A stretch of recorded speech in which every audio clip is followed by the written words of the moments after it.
शेठ नारायण मुनकडे वाचनालय या संस्थेतर्फे आयोजित केलेल्या सरस्वती व्याख्यानमालेमध्ये उपस्थित असणारे आपण सर्व मातृपितृतुल्य ज्येष्ठ बंधू आणि भगिनी,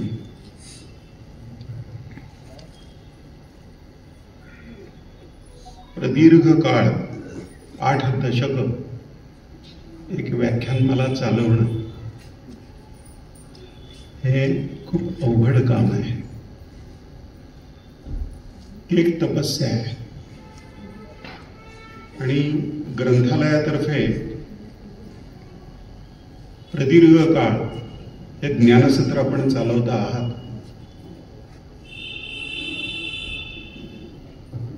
त्यामुळे विषय कुठला घ्यावा यावर ज्या वेळेला विश्वासरावांशी बोललो त्यावेळेला म्हटलं भारतीय ज्ञानवारसा हा विषय घ्यायला हवा आपण, आणि तो प्रदीर्घ ज्ञानवारसा आहे. म्हणजे लिखित स्वरूपामध्ये ज्ञान एका व्यक्तीने दुसऱ्या व्यक्तीपर्यंत हस्तांतरित होण्याची स्थिती खूप उशिरा निर्माण झाली. त्या अगोदर श्रुतींनी, फक्त श्रवणाने ज्ञान एका पिढीने दुसऱ्या पिढीकडे संक्रमित करण्याची जी भारतीय परंपरा राहिली आहे, प्रदीर्घ काळ, हजारो वर्षांची आहे. आणि हा ज्ञानवारसा प्रदीर्घ काळ भारतात राहिल्यामुळे आणि तो जपल्यामुळे अत्यंत प्रतिकूल परिस्थितीत, अत्यंत विपन्न अवस्थेत, पारतंत्र्यामध्ये हा ज्ञानवारसा नष्ट करण्याचा असंस्कृत, रानटी, हिंस्र आक्रमकांनी 1200 वर्ष सातत्याने प्रयत्न केल्यानंतर सुद्धा हा ज्ञानवारसा टिकून राहिला. याचं सगळ्यात महत्वाचं कारण जर काही असेल तर आपल्या भारतीय समाजाला या ज्ञानाबद्दलची तीव्र आकांक्षा त्याच्या मनामध्ये संस्काराच्या रूपाने रुजलेली आहे, हे त्याचं कारण आहे. म्हणजे अन्न वस्त्र निवारा या मूलभूत गरजा, त्यानंतरच्या आणखीन गरजा, लौकिक असेल, कामेषणा, विद्वेषणा, या सगळ्या गोष्टी असतील, त्या सगळ्याच्या पलीकडे ज्ञान म्हणून ज्ञानाबद्दलची जी आसक्ती, ज्ञानाबद्दलची जी आकांक्षा, ज्ञानाबद्दलची जी ओढ भारतीयांच्या मनामध्ये आहे ती अनुवंशिक आहे. आपल्या मनामध्ये की काहीतरी नवीन वाचल्याशिवाय, काहीतरी नवीन ऐकल्याशिवाय आणि त्यावर चिंतन केल्याशिवाय आपलं जीवन परिपूर्ण आहे असं वाटतच नाही आपल्याला. या पद्धतीचा आपला एक अनुवंशिक स्वभाव आहे भारतीयांचा. आणि त्यामुळे प्रदीर्घ काळ हा ज्ञानवारसा आपल्याकडे जपला गेला. जगाने विस्मयचकित व्हावं या पद्धतीचा ज्ञानाचा वारसा आहे. वेद, त्यानंतर उपनिषद, 18 पुराण, 6 शास्त्र,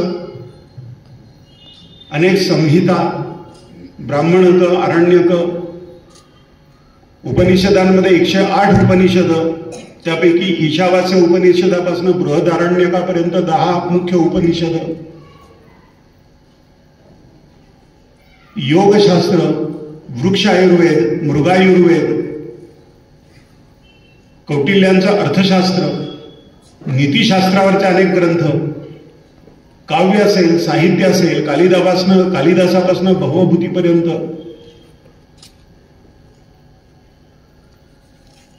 प्रचंड वाङ्मय आपल्याकडे निर्माण झालंय या ज्ञानवारशाने. आणि किमान जगण्याच्या पलीकडे या ज्ञानवारशाने आपल्याला उत्तुंग क्षितिज दाखवलं. म्हणजे कित्येकदा त्यातल्या कल्पना आपल्याला वेदांमधल्या, उपनिषदांमधल्या काही वचनांचा अर्थ आपण जर बघितला तर तो इतका आश्चर्यकारक वाटतो की इतकी उत्तुंग झेप कुठल्याही प्रकारची साधनं नसताना या लोकांनी कशा पद्धतीने घेतली असेल. महाभारत लिहिताना ग्रहांच्या ज्या स्थितींचं वर्णन केलेलं आहे महर्षी व्यासांनी, दुर्बिणी नसताना ते कसं केलं असेल, अनिष्ट ग्रहांच्या युतींचं वर्णन कसं केलं असेल, दुर्योधनाच्या जन्मकाळाच्या वेळेला अनिष्ट ग्रहांच्या युतींचं जे वर्णन आहे, त्यानंतर काहीतरी भयाने व्याकुळ व्हावा आणि काहीतरी महाभयंकर रक्तपात व्हावा या पद्धतीच्या त्या ग्रहांच्या अशुभ युती कशा एकत्र आलेल्या आहेत याच्या वर्णनापासून अनेक गोष्टी दिसतात आपल्याला आपल्या पारंपरिक वाङ्मयामध्ये. मनुष्य, प्रकृती आणि ईश्वर या तिन्हीचा परस्पर संबंध काय आहे हे अधोरेखित करणारा हा ज्ञान वारसा आहे.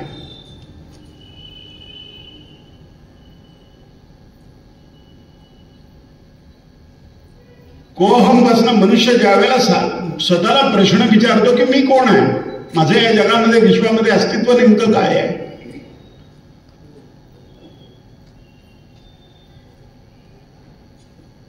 आणि या प्रश्नाने या पृच्छेने प्रारंभ ज्ञानाकांक्षेला ज्यावेळेला होतो, ज्ञानाला ज्यावेळेला होतो, त्यानंतर सोहम पर्यंत त्याने केलेली ज्ञान साधना जी आहे त्याच्या स्वभावाशी सुसंगत, त्याच्या क्षमतेशी सुसंगत,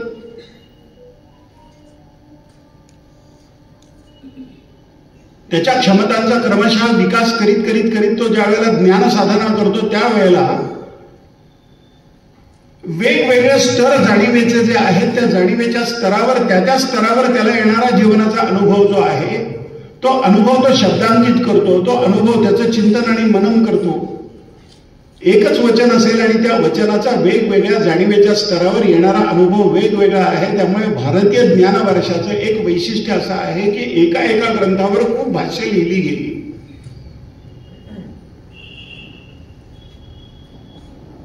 आणि इतकी असाधारण गुणवत्ता त्याच्यामध्ये होती की भाष्य वेगळं, टीका वेगळी, वार्तिक वेगळं, या पद्धतीने अत्यंत सूक्ष्म भेद आहेत ते.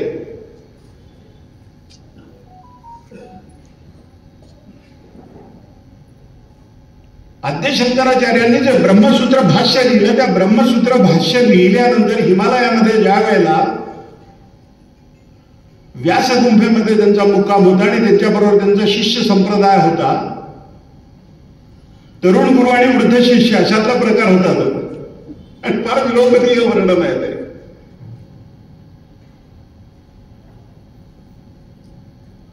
कोवळ्या वयातले शंकराचार्य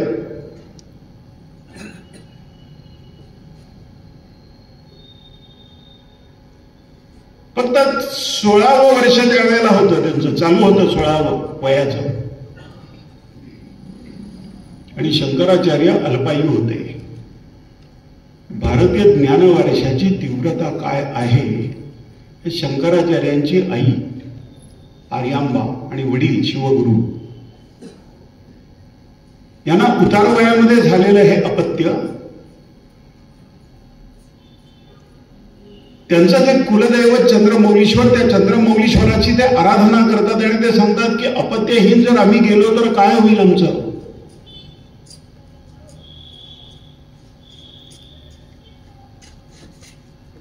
चंद्रमौलीश्वराला प्रसन्न करून घेण्याकरता ते अतिशय खडतर साधना करतात आणि त्या खडतर साधना केल्यानंतर आर्यांबा आणि शिवगुरु या दोघांच्या स्वप्नामध्ये त्यांचे कुलदैवत असलेले चंद्रमौलीश्वर येतात आणि ते विचारतात की तुम्हाला काय हवंय, तर ते म्हणतात अपत्य हवंय. मग चंद्रमौलीश्वराने दोघांना वेगवेगळ्या वेळेला प्रश्न विचारला की तुम्हाला सामान्य बुद्धीचा दीर्घायुषी पुत्र हवा की अत्यंत प्रज्ञावान आणि ज्ञानी अल्पायुषी पुत्र हवा, यापैकी काय हवं. आर्यांबाने आणि शिवगुरूंनी क्षणभर सुद्धा विचार न करता ज्ञानी आणि अल्पायुषी असला तर चालेल पुत्र असं म्हणाला. भारतीय परंपरेमध्ये ज्ञानाची आकांक्षा किती तीव्र आहे याचं हे एक उदाहरण आहे. अशी अनेक उदाहरणं आहेत.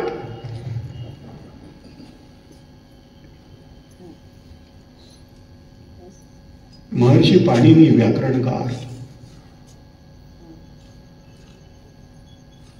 व्याघ्र या शब्दाची संस्कृतचं वैशिष्ट्य असं आहे की एका एका शब्दाची व्युत्पत्ती जी आहे ना त्या व्युत्पत्तीवरनं अर्थ कळतो त्या शब्दाचा. अचानक शब्द नाही तयार केलेले, त्या प्रत्येक शब्दाची व्युत्पत्ती आहे. तो शब्द कसा निर्माण झाला त्याचा इतिहास आहे एक प्रकारचा, ती व्युत्पत्ती म्हणजे. व्याकरणकार पाणिनी त्यांच्या शिष्यांना असं म्हणतात की व्याघ्र हा शब्द आपल्या वाङ्मयात आपण वापरतो वाघाकरता. व्याघ्र, व्याघ्र या शब्दाची व्युत्पत्ती काय असेल. ते शिष्य म्हणतात की महर्षी व्याघ्र प्रत्यक्ष पाहिल्याशिवाय आपल्याला कशी कळणार आहे व्युत्पत्ती? ते म्हणाले चला आपण जाऊ जंगलामध्ये आणि वाघ पाहू.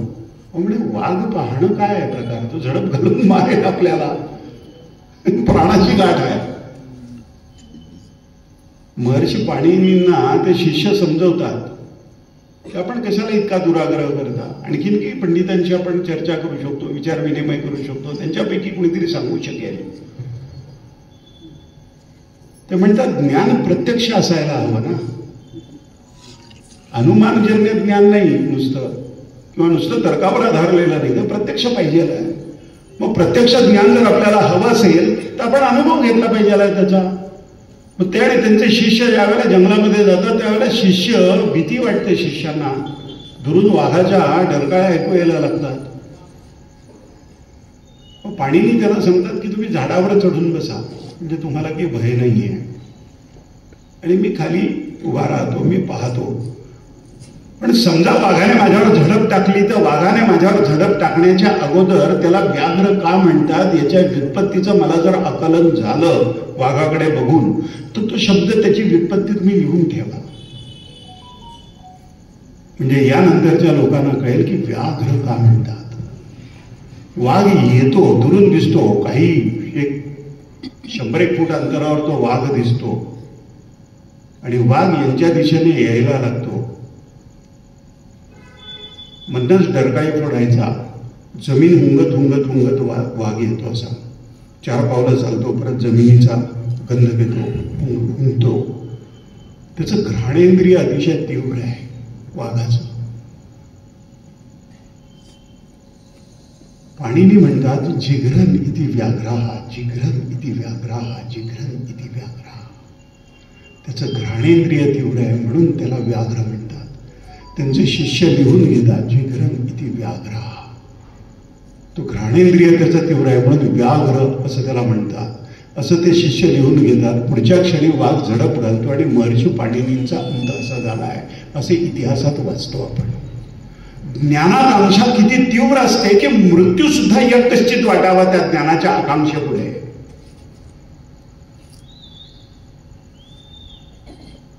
भारतीय ज्ञान वारसा आपण पाहतो त्यावेळेला आपल्याला दिसतं की बाह्यसृष्टी आणि अंतर्विश्व या दोन्ही गोष्टींचं संतुलित आकलन करून घेण्याचा भारतीयांनी प्रयत्न केलेला आहे.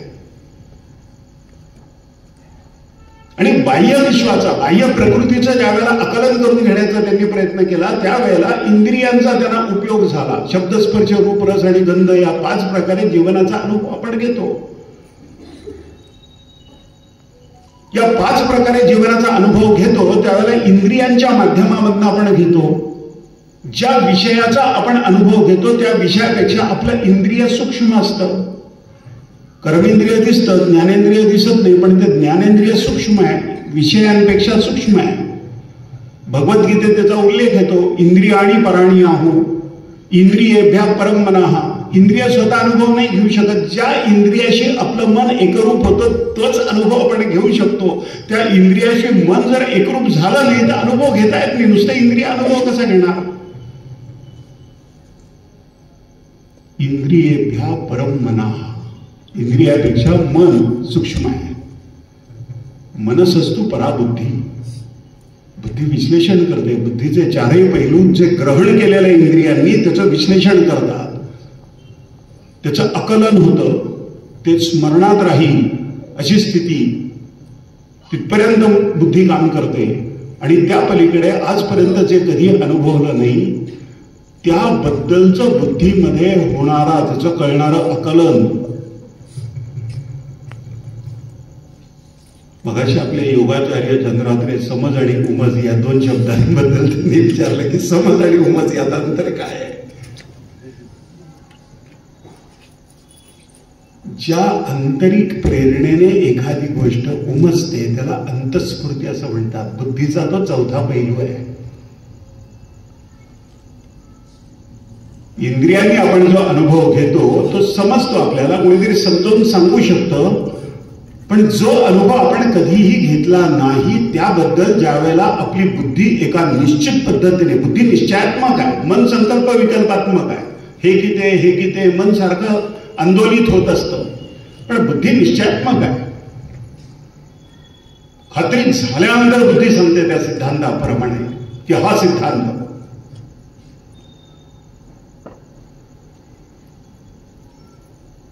तर अंतस्फूर्तीने त्याचं आकलन होणं एखाद्या गोष्टीचं नुसता दृष्टीस पडल्यानंतर हा बुद्धीचा आणखीन चौथा पैलू. बाह्य गोष्टींचं, बाह्य विश्वाचं ज्यावेळेला आपण आकलन करून घेण्याचा प्रयत्न करतो त्यावेळेला आपल्याला इंद्रियांची मदत घ्यावी लागते. पण जे बाह्य विश्व आहे ते बाह्य विश्व आणि अंतर्विश्व या दोन गोष्टी काय आहेत नेमक्या? आपल्या भारतीय परंपरेमध्ये पिंड आणि ब्रह्मांडाचा सिद्धांत आहे की जे जे ब्रह्मांडामध्ये आहे ते ते या पिंडामध्ये आहे, आपल्या मानवी देहामध्ये.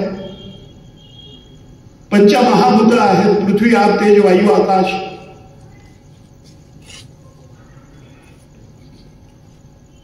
मन आहे, बुद्धी आहे, अहंकार आहे, किंवा बाह्य जगाचा अनुभव घेण्याची एक प्रक्रिया आहे.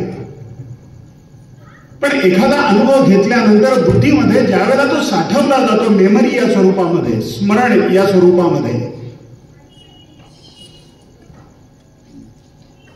प्रत्येक वेळेला एका क्षणात त्याचं पुनःस्मरण आपल्याला होतं. पुन्हा पुन्हा तो अनुभव घ्यावा नाही लागत. एखादा गंध तीव्रतेने आपण अनुभवलेला जर असेल आणि त्या गंधाला जोडून जीवनातली, वैयक्तिक जीवनातली एखादी आठवण जर असेल की जी उत्कट आहे, तीव्र आहे, त्यानंतर उभ्या आयुष्यामध्ये कित्येक वर्षामध्ये तो गंध ज्या वेळेला आपण अनुभवतो त्यावेळेला ती आठवण तितक्याच तीव्रतेने आपल्या मनपटलावर येते. ही क्षमता बुद्धीची आहे. रिकॉल करू शकते ती मेमरी एका क्षणामध्ये. त्याच्यात ज्या सिमिलॅरिटीज आहेत, त्यात जे साधर्म्य आहे ते साधर्म्य कळतं त्या बुद्धीला. आणि या क्षमतांचा विकास करता येतो, अमर्याद विकास करता येतो. मनुष्य, प्रकृती आणि ईश्वर या त्रिकोणातल्या प्रत्येक घटकाचं आकलन होण्याची प्रक्रिया, ज्ञानाची जी प्रक्रिया आहे, त्या ज्ञानाच्या प्रक्रियेला अंतर्विश्वामध्ये मनुष्य अंतर्मुख ज्या वेळेला होतो आणि स्वतःच्या आतमध्ये डोकावून ज्या वेळेला या विश्वाचं आणि या विश्वातलं जे साधर्म्य आहे ते बाह्य जगाचं आकलन करून घेण्याकरता अंतर्विश्वाचं ज्या वेळेला तो आकलन करून घेण्याचा प्रयत्न करतो त्यावेळेला त्याला असं लक्षात येतं की आपलं जसं मन आहे असं आपण म्हणतो, या देहाशी एकरूप झाल्यामुळे जाणीवेने, तसं या विश्वाचं एक मन आहे वैश्विक. आणि आपलं मन आपण वेगळं मानतो याचं कारण आपलं आयडेंटिफिकेशन, आपलं तादात्म्य या देहाशी आहे, या विचार प्रक्रियेशी आहे. या देहाने जन्म घेताना अगोदरच्या कित्येक जन्मांची जी संचित त्याच्याबरोबर आलेलं आहे, कर्माचं, स्मृतींचं, आठवणींचं, त्याच्या आधाराने ते मन त्याच्याशी तादात्म्य होतं.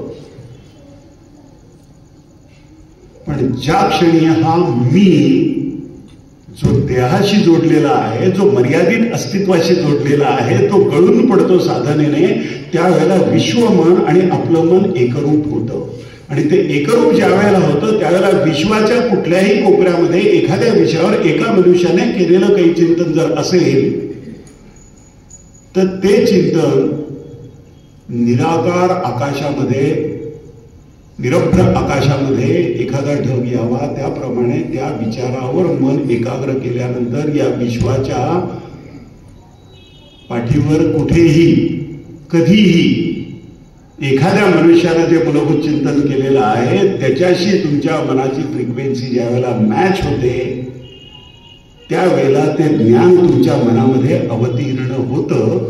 त्यामुळे भारतीय परंपरेमध्ये ज्ञानाचा केंद्रबिंदू मेंदू नाही मानलेला, हृदय मानलेलं आहे. आणि गीतेमध्ये श्रीकृष्णाने सांगितलंय तद ज्ञानम आदित्यपत प्रकाश आहे. ज्ञान प्रकाशाशी जोडले. आपण आता दीपप्रज्वलन केलं, प्रत्येक कार्यक्रम आपण दीपप्रज्वलनाने करतो. प्रकाशाचं ज्ञानाशी नातं आहे आणि अज्ञानाचं अंधकाराशी नातं आहे. म्हणून दीप लावतो आपण, तद ज्ञानम आदित्यवत प्रकाशयती. ते ज्ञान ज्या वेळेला होतं, अंतिम ज्ञान ज्याला म्हणतात, त्या विश्वाच्या उत्पत्ती स्थिती लयाच्या चक्राचं ज्ञान ज्या वेळेला होतं त्यावेळेला आदित्यवत सूर्यासारखं लखलखीत प्रकाशमान होतं ते हृदयामध्ये.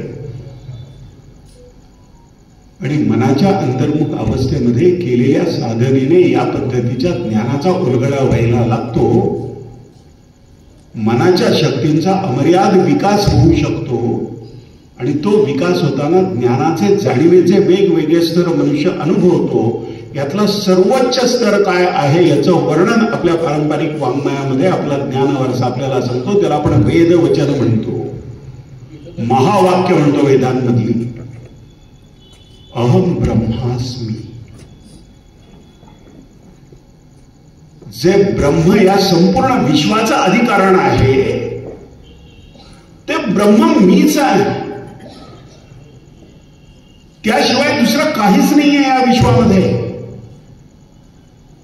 तेच ब्रह्म आहे ज्याला मी ईश्वर म्हणतो, ज्याला मी प्रकृती म्हणतो, ज्याची कार्यपद्धती पाहून त्याला मी नियती म्हणतो. या वेगवेगळी संबोधनं ज्या करता वापरतो ते ब्रह्मच आहे. अहम ब्रह्मास्मी आणि ते सर्व मी आहे. तत्वमसी ते तूच आहेस. अयम आत्मा ब्रह्म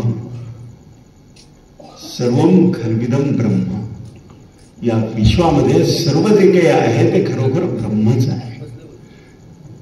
त्यातले जे भेद आहेत ते बरोबरचे भेद आहेत, बरोबर दिसणारे भेद आहेत. ही स्त्री आहे, हा पुरुष आहे, हा गरीब आहे, हा श्रीमंत आहे, हा ज्ञानी आहे, महापंडित आहे, हा निर्बुद्ध आहे. हे सगळे भेद बरोबरचे आहेत, बरोबरचे आहेत. मनुष्याने वस्त्र बदलल्यानंतर मनुष्य बदलत नाही. तो बाहेरनं दिसत वेगळा असला तरी आतनं मनुष्य तोच असतो. त्याला कुठल्याही नावाने तुम्ही हाक मारलं, मुलांनी बाबा म्हणून हाक मारलं, भावानी नावाने हाक मारलं, आई वडिलांनी बाळा म्हणून हाक मारलं तरी व्यक्ती बदलत नाही. व्यक्ती तीच असते. संबोधन बदलतात. असं काय आहे की ज्यामध्ये संबोधन बदलेल पण सारांश तोच राहील, अर्थ तोच राहील, अधिकरण तेच राहील. ओम नमोजी आद्या. ते आद्य तत्व काय आहे? वेद प्रतिपाद्या, जे वेदांमध्ये सांगितलेलं आहे. जे जे स्वसंवेद्या, बाह्य गोष्टीचा तुम्ही अनुभव घेऊ शकाल पण जो स्वतःचाच अनुभव घेतोय त्याला बाह्य प्रमाणाची गरज नाही. त्याला सूक्ष्मदर्शक भिंग लागणार नाही, इलेक्ट्रॉनिक मायक्रोस्कोप लागणार नाही. स्वसंवेद्य आहे, तो स्वतःच अनुभव घेतो.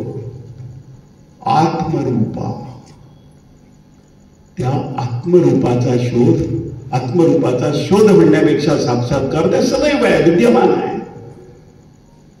मानवी देहाच्या पलीकडे, पंचमहाभूतांच्या पलीकडे, इंद्रियांच्या क्षमतांच्या पलीकडे,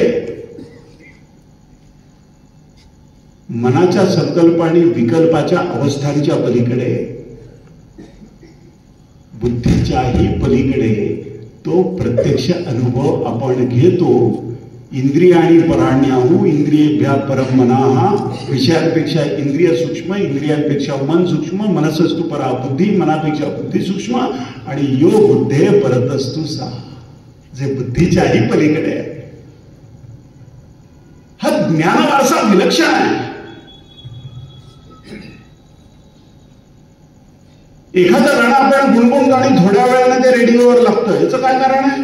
अनेकांनी अनुभव घेतलाय आपल्यापैकी. एखाद्या मनुष्याची तुम्हाला आठवण येते, अतिशय उत्कटतेने आठवण येते आणि एक अर्धा तास अगोदर तो मनुष्य घराचा दार वाजवतो, तुमच्या बेल वाजवतो आणि घरी येतो. हे का होतं? मनामध्ये अशी काहीतरी शक्ती आहे की जी इंद्रियांच्या जाणीवेच्या पलीकडे काम करते. इंद्रियांनी तो अनुभव घ्यावा लागत नाही. त्यापेक्षा सूक्ष्मतेने मन तो अनुभव घेऊ शकतं.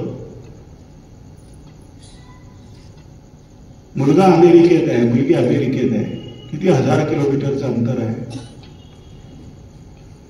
एखाद्या रात्री 12, 12:30, 1 वाजता ती बायको नवऱ्याला उठवते आणि म्हणते की मला फार आठवण येते मुलाची. काहीतरी समस्या असणार त्याला. तुम्ही त्याला ताबडतोब फोन करा. पण तो काय बावळटपणा आहे. रात्री 1 वाजला आता ती म्हणते तिथे नाही ना रात्रीचा 1 वाजला. तुम्ही फोन करा त्याला, विचारा हे संकट आहे का, त्याची तब्येत बरी नाही आहे का. नाईलाजाने वडील फोन करतात आणि मुलाच्या आवाजातला फरक त्यांना जाणवतं, त्याची प्रकृती बरी नाही आहे. त्यांना बोलल्यानंतर जाणवतं, आईला हृदयाने जाणवतं.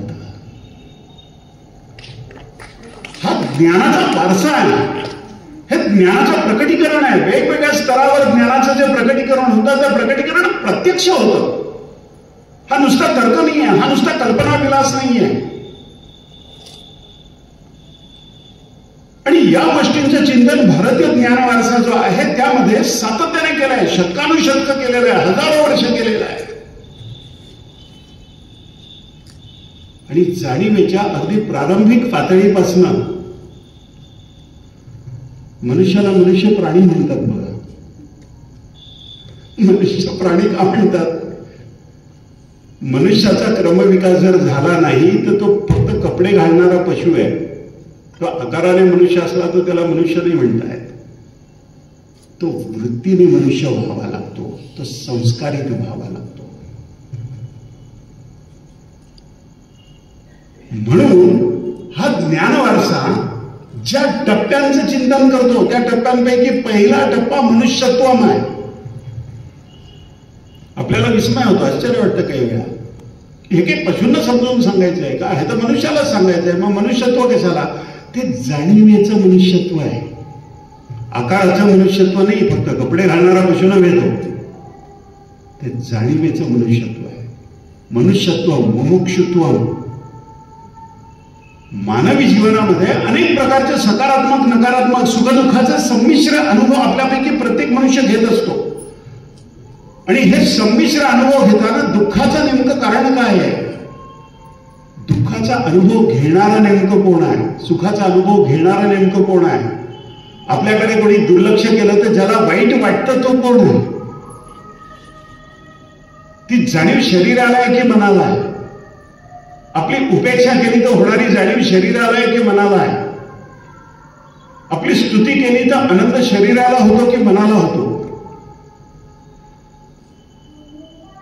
शरीरावर मनाची सत्ता चालते. जसा मनुष्य विकसित व्हायला लागतो, जसा मनुष्य उत्क्रांत व्हायला लागतो, तसं शरीरावर मनाची सत्ता चालायला लागते. उत्क्रांत नसलेल्या मनुष्यावर त्याच्या मनावर इंद्रियांची सत्ता चालते. पशूंवर इंद्रियांची सत्ता चालते. उपजत प्रेरणांप्रमाणे ते जगतात. भूक लागल्यानंतर झडप घालून शिकार करून तो अन्न ग्रहण करणारा पशु. मनुष्य पशुत्वाच्या पातळीवर असेल त्यावेळेला त्याच पद्धतीने अन्न तो ग्रहण करेल. पण तो उत्क्रांत झालेला मनुष्य जर असेल आणि त्याच्यापेक्षा भुकेलेला एक मनुष्य त्याला जर दिसला तर या अन्नाची माझ्यापेक्षा त्याला जास्त गरज आहे असं म्हणून तो आपलं अन्न त्याला देतो. जाणीवेने त्याच्या भुकेशी तो एकरूप होतो. हा आमच्या ज्ञान वारसा जो आहे त्याच्या चिंतनाचा विषय आहे की सुख आणि दुःख या सगळ्या गोष्टींचा उगम बिंदू काय आहे आणि या पलीकडे जाता येईल अशी मनाची भावावस्था कुठल्या प्रकारे मानवी मन संस्कारित केलं तर होऊ शकते याचं चिंतन केलेलं आहे. आणि मग याचं चिंतन शास्त्रांमध्ये जे केलेलं आहे ते त्रिकालाबाधित वचनाच्या रूपामध्ये आपल्याला दिसतं. वेदांमध्ये दिसतं, उपनिषदांमध्ये दिसतं, गीतेमध्ये दिसतं, पुराणांमध्ये काही वचनं तशी दिसतात, संत वाङ्मयामध्ये तशी वचनं दिसतात, दार्शनिकांमध्ये त्यांच्या जीवनामध्ये अनेक प्रसंगांमधून त्या पद्धतीच्या गोष्टींचे प्रमाण आपल्याला मिळतात. अन्न सगळेच ग्रहण करतात. अन्न ग्रहण केल्याशिवाय शरीरालाच अन्नमय कोश म्हटलेलं आहे. मूल जन्माला येतं त्यावेळेला किती 6-7 पाऊंड 8 पाऊंड त्याचं वजन आहे बाळाचं. 8 पाऊंडाचे 80 किलो होता. त्याचा देह वाढतो म्हणजे काय होतं, तो अन्न ग्रहण करतो त्याप्रमाणे त्याचा देह वाढत जातो. हा देह अन्नमय कोश आहे. अन्नमय कोशापेक्षा जास्त सूक्ष्म मनोमय कोश आहे. मनोमय कोशाच्या पेक्षा सूक्ष्म ज्ञानमय कोश आहे, विज्ञानमय कोश आहे, आनंदमय कोश आहे, मनुष्य उत्क्रांत होईल त्याप्रमाणे त्याला या गोष्टींची जाणीव एक एक जाणीव, जाणीवेचा स्तर बदलला की जगाचा अनुभव बदलतो, जीवनाचा अनुभव बदलतो. आणि जीवनाचा अनुभव उत्क्रांत अवस्थेमध्ये बदलल्यानंतर दोन परस्पर विरोधी गोष्टी एक सारख्या वाटायला लागतात. म्हणून भगवद्गीता आपल्याला सांगते सुखदुःखेचे समे कृत्वा लाभा लाभो जया जय. जय आणि पराजय, सुख आणि दुःख, निंदा आणि स्तुती हे परस्पर विरोधी आहे. ते समान कुठे आहे? आपला अनुभव नाही ते समान आहे तसा. पण अशी एक अवस्था आहे की ज्या अवस्थेमध्ये ते समान आहेत, समान पद्धतीने अनुभवता येतात. कारण ते व्यक्तित्वाशी जोडलेलं आहे आणि व्यक्तित्व मी नाहीये या जाणीवेपर्यंत मनुष्य ज्या वेळेला पोहोचतो त्यावेळेला त्याच्या या छोट्या छोट्या भावभावना ज्या आहेत त्या भावभावनांबद्दलची त्याची संवेदनशीलता जी आहे ती नाहीशी होते. त्याच्या पलीकडचं जीवन तो अनुभवतो. जाणीवेचा स्तर बदलला की जीवनाचा अनुभव बदलतो. भारतीय ज्ञान वारसा याचं चिंतन करतो आणि त्या पद्धतीने मनुष्याने उत्क्रांत कसं व्हायचं याचं चिंतन भारतीय ज्ञान वारसा संस्काराच्या रूपाने आपल्याला सांगतो. त्याकरता साधना सांगतो, त्याकरता चिंतन सांगतो, चिंतन मनन वाचन याची बैठक सांगतो. मातीच्या गोळ्याला कुंभाराने ते गरगर फिरणाऱ्या चाकावर ओल्या गोळ्याला हवा तसा आकार द्यावा, तसा मानवी मनाला हवा तसा आकार देता येतो. हे भारतीय ज्ञान वारसा अधोरेखित करतो. मानवी मन तसं घडवता येतं, तसा सुसंस्कृत मनुष्य घडवता येतो. आणि तसा सुसंस्कृत मनुष्य घडवण्याकरता संस्काराचं सूत्र काय असलं पाहिजे याचं चिंतन आपल्या परंपरेमध्ये खूप झालेलं आहे.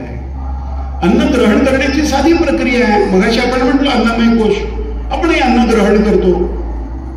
पोटामध्ये अग्नी ज्यावेळेला प्रज्वलित होतो त्यावेळेला तीव्र भुकेची जाणीव आपल्याला होते. मग अन्न आपण ग्रहण करतो. जो तीव्र अग्नी आपल्या पोटामध्ये पचनेंद्रियामध्ये जाणवतो आपल्याला, त्या अग्नीला आपण आहुती दिली अन्नाची की तो अग्नी शांत होतो आणि शरीराकरता आवश्यक असलेले सप्त धातू तो अग्नी तयार करतो त्या अन्नापासून. अहम वैश्वानरो भूत्वा, तो जो अग्नी आहे तो वैश्वानर आहे, तो मी आहे. श्रीकृष्ण भगवद्गीतेत सांगतात अहम वैश्वानरो भूत्वा प्राणीनाम देहमाश्रिता, प्राण्यांच्या देहामध्ये आश्रय घेणारा तो वैश्वानर नावाचा अग्नी साक्षात मी आहे. प्राणापान समायुक्तम, प्राण अपान व्यान उदान आणि समान या 5 प्रकारचे वायू, 5 प्रकारचे प्राण मानवी देहामध्ये वेगवेगळं जे कार्य त्या देहाच्या वेगवेगळ्या इंद्रियांच्या माध्यमातून करतात त्यापैकी पचन करण्याचं कार्य प्राण आणि अपान करतात. प्राणापान समायुक्तम पचामी अन्नम चतुर्विधम, चतुर्विध प्रकारचं अन्न मी ग्रहण करतो आणि त्या अन्नाचं पचन मी करतो वैश्वानर नावाच्या अग्नीच्या रूपाने.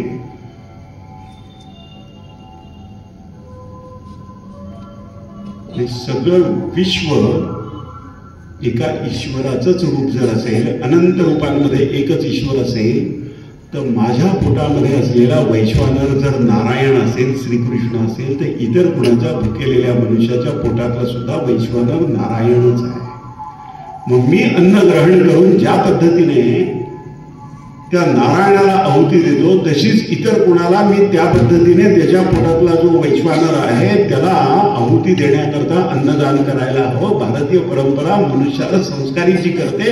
अन्नदान का करावं तर याकरता करावं की तुमच्या पोटातला वैश्वानर नारायण जर तो प्रत्यक्ष ईश्वर असेल तर त्याच्याही पोटातला वैश्वानर भडकलेला जो आहे तोही ईश्वर आहे. त्याला तुम्ही अन्नदान करणं हे त्या ईश्वराला तुम्ही दिलेली आहुती आहे. त्या अग्नीला, अग्निरूपामध्ये त्या ईश्वराला तुम्ही दिलेली आहुती आहे. जाणीवेने एका मनुष्याने दुसऱ्या मनुष्याशी एकरूप होण्याकरता त्याचा जो क्रमविकास व्हायला हवा तो क्रमविकास या ज्ञानाच्या संस्काराशिवाय होऊ शकत नाही. तर तो पशुसारखा जगतो. संस्कार विहीन मनुष्य जो आहे त्याच्यात आणि पशुत काही अंतरच नाहीये ना. उपजत प्रेरणांप्रमाणे तो जगेल. उपजत प्रेरणांच्या पलीकडे ज्यावेळेला त्याला संयम शिकवला जातो त्यावेळेला त्याचं वर्तन त्या पद्धतीने होतं. आणि या पद्धतीने ज्याचा मनोनिग्रह स्वतःवर चालतो अशा मनुष्याचं भारतीय समाज स्मरण करतो. तो प्रभू रामचंद्रांचं 7000 वर्ष स्मरण करतो. याचं कारण प्रभू रामचंद्रांचा मनोनिग्रह जो आहे तो चालतो. त्यांचा इंद्रियांवरचा निग्रह चालतो, त्यांचा मनावरचा निग्रह चालतो, त्यांची बुद्धी धारदार आहे. मानवी जीवनातल्या क्रमविकासाची सर्वोच्च कल्पना तुम्ही कितीही मानली तर ती अंतिम मर्यादा प्रभू रामचंद्रांच्या जीवनातल्या प्रसंगांशी जाऊन पोहोचते. मर्यादा पुरुषोत्तम राम याचा अर्थ पराक्रमाची मर्यादा श्रीराम आहे, आज्ञाधारकपणाची मर्यादा श्रीराम आहे, मातृपितृ वचनाचं पालन करण्याची मर्यादा श्रीराम आहे, करुणेची मर्यादा श्रीराम आहे. आपली भारतीय परंपरा ज्ञान वाङ्मय जे आहे आपलं, त्या वाङ्मयामधनं या पद्धतीने मानवी मन संस्कारित करते. स्वामी विवेकानंदांनी पाश्चात्य लोकांना खूप व्याख्यानं दिली. अमेरिकेमध्ये सर्वधर्म परिषदेच्या निमित्ताने गेले, त्यानंतरही खूप व्याख्यानं दिली. आणि ती व्याख्यानं देताना प्रश्नोत्तरही व्हायचं ती व्याख्यानं झाल्यानंतर लोकांची. पाश्चात्य नृत्य आणि भारतीय नृत्य यातलं अंतर काय, पाश्चात्य संगीत आणि भारतीय संगीत यातलं अंतर काय, असे प्रश्न ज्यावेळेला ते विचारतात त्यावेळेला विवेकानंद असं म्हणतात, पाश्चात्यांचं नृत्य जे आहे ना ते वेगवान आहे बघा म्हणे, गरगर गरगर गिरग्या वगैरे येतात ते बघा.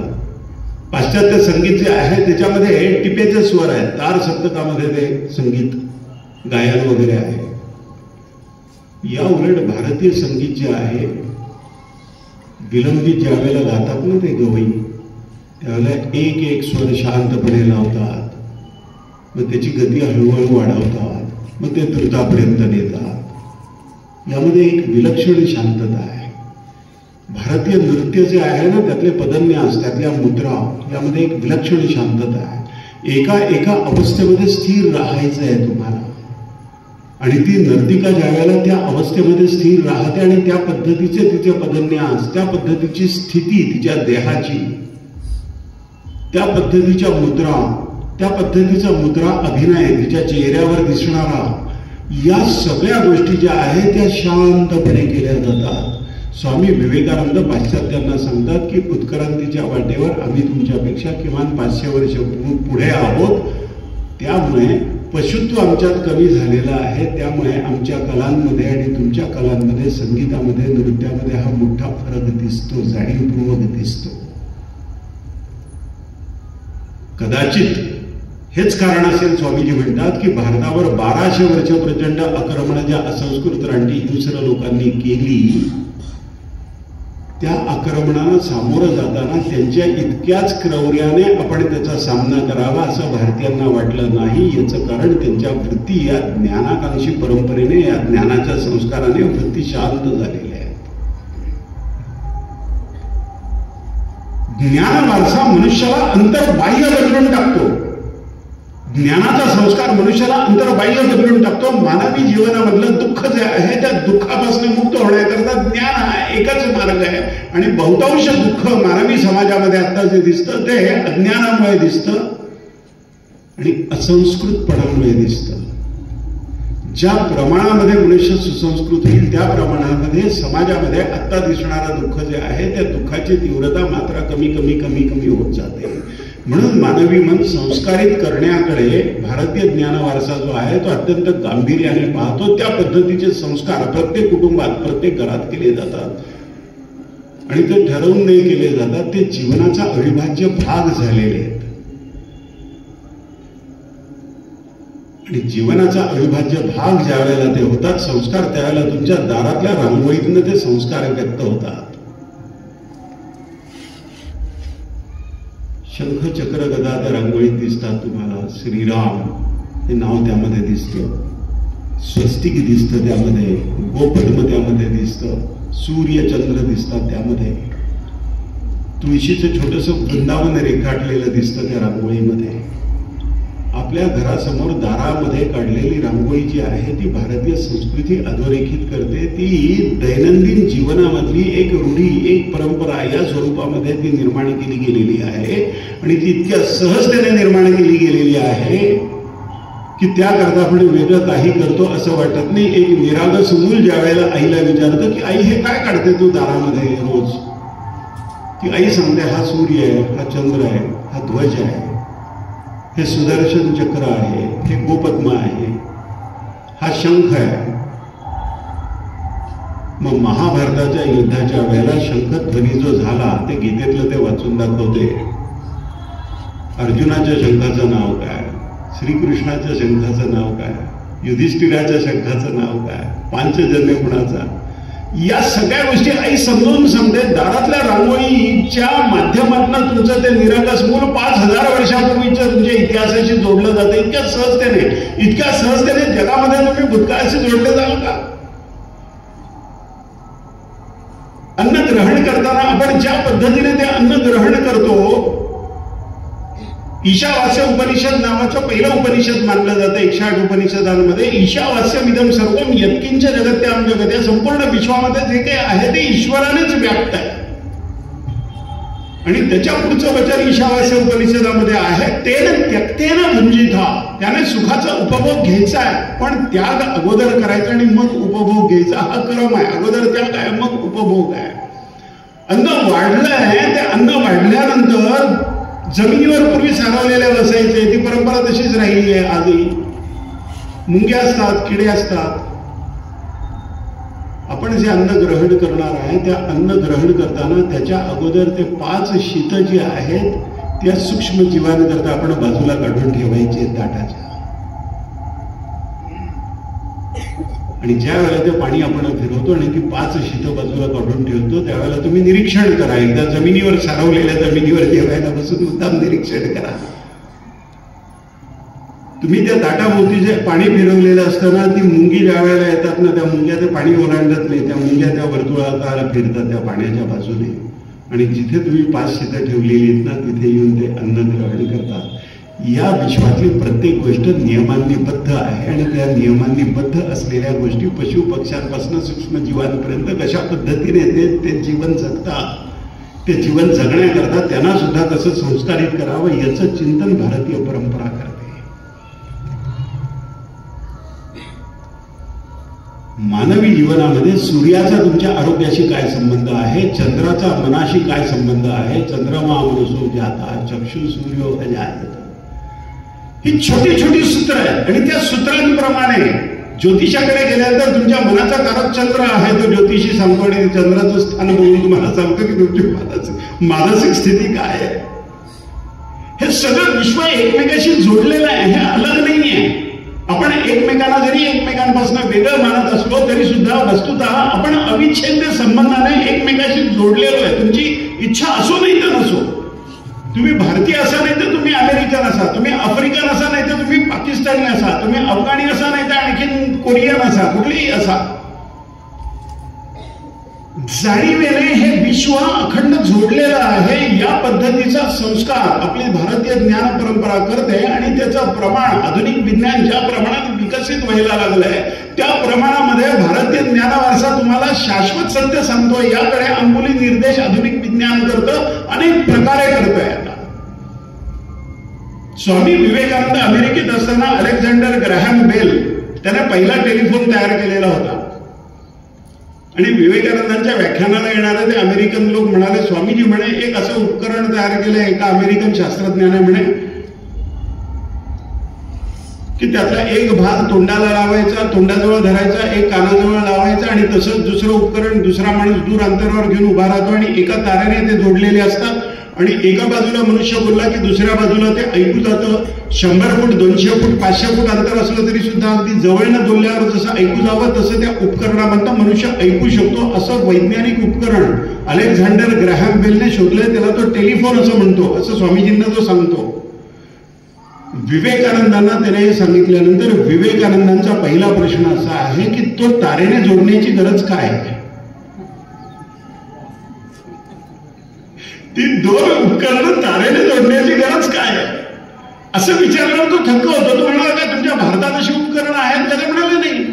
पण तुमच्या मनात हा विचार कसा आला की ते तारेने का जोडावे लागतात, तारेने जोडण्याची काही आवश्यकता नाहीये असा विचार तुमच्या मनात कसा आला? तर विवेकानंद म्हणतात की वेदांमध्ये असं वर्णन आहे की हे विश्व अखंड एकरस आहे. आणि विश्व जर अखंड एकरस असेल आणि कुठेही भेद नसेल तर इथनं उच्चारलेला शब्द 500 फूटने 5000 फूटने 5000 किलोमीटरवर तसाच्या तसा ऐकू यायला हवा. आणि तो शब्दच ऐकू यायला पाहिजे असं नाही. हजारो किलोमीटर अंतरावरनं भावना जर तुम्ही संक्रमित केल्या मनाने तीव्रतेने, तर त्या भावना हजारो किलोमीटरचं अंतर ओलांडून त्या मनुष्यापर्यंत ज्याच्यासाठी तुम्ही व्यक्त केल्या त्याच्यापर्यंत त्या पोचल्याच पाहिजे, याबद्दल संदेह नाही. आणि अशा शेकडो उदाहरणांनी पुराव्यांनी भारतीय परंपरेमध्ये हे सिद्ध झालेलं आहे. आता मोबाईल्स आपल्या हातात आल्यानंतर तारेने ती उपकरणं एकमेकाशी जोडण्याची जरुरी नाही, हे आधुनिक विज्ञान म्हणतं. हे 125 वर्षापूर्वी विवेकानंद सहजपणाने म्हणतात. ज्याला आपण आर्टिफिशियल इंटेलिजन्स म्हणतो आता, आणि ज्याला भारतीय परंपरा वैश्विक मन म्हणते. योगशास्त्रामध्ये सूत्र आहे, बुद्धी कर्मानुसारिणी असं एक सूत्र आहे योगशास्त्रामध्ये. तुम्ही जशी कर्म कराल तशी बुद्धी तुम्हाला होत जाईल. जशी बुद्धी होईल तसे विचार तुमच्या मनामध्ये येत जातील. आर्टिफिशियल इंटेलिजन्स मध्ये तुमच्या हातातला जो स्मार्टफोन आहे, त्या स्मार्टफोनवर तुम्ही शास्त्रीय संगीताबद्दलचा सर्च जर घेतला, पंडित भीमसेन जोशी, पंडित जसराज, पंडित जितेंद्र अभिषेकी असा शोध घ्यायला लागलात तुम्ही की युट्यूबवर तुम्हाला त्या पद्धतीच्या पोस्ट यायला लागतात. बघा, इंडियन पॉलिटिक्स म्हणून तुम्ही शोध घ्यायला लागला तर पार अगदी नेहरूंच्या काळापासून आतापर्यंतच्या पॉलिटिक्स मधल्या पोस्ट तुम्हाला यायला लागतात. सायन्स बद्दल तुम्ही जर सर्फिंग करायला लागला, त्याबद्दल 1, 2, 3, 4 पोस्ट तुम्ही वाचता असं लक्षात आलं, तर तुमचा मोबाईलमध्ये असलेला आर्टिफिशियल इंटेलिजन्स तुम्हाला त्या पद्धतीची सायन्स फिक्शन अमुक त्या गोष्टी दाखवायला लागतो.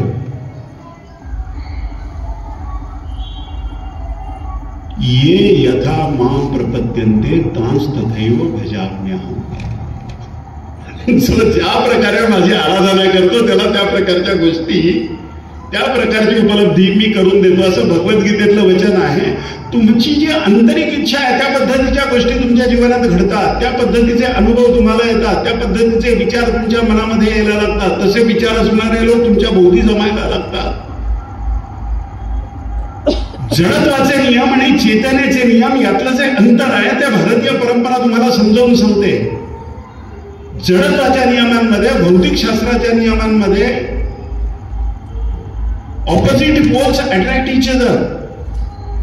जे परस्पर विरोधी आहे, साऊथ आणि नॉर्थ पोल आहे ना, ते एकमेकांना अट्रॅक्ट करतील. 2 साऊथ पोल त्या चुंबकाचे समोरासमोर ठेवले तर ते अट्रॅक्टही करत, ते एकमेकांपासून ठराविक अंतरावर राहतात, ते रिपेल इच अदर, एकमेकांपासून अंतर निर्माण होतं तिथे.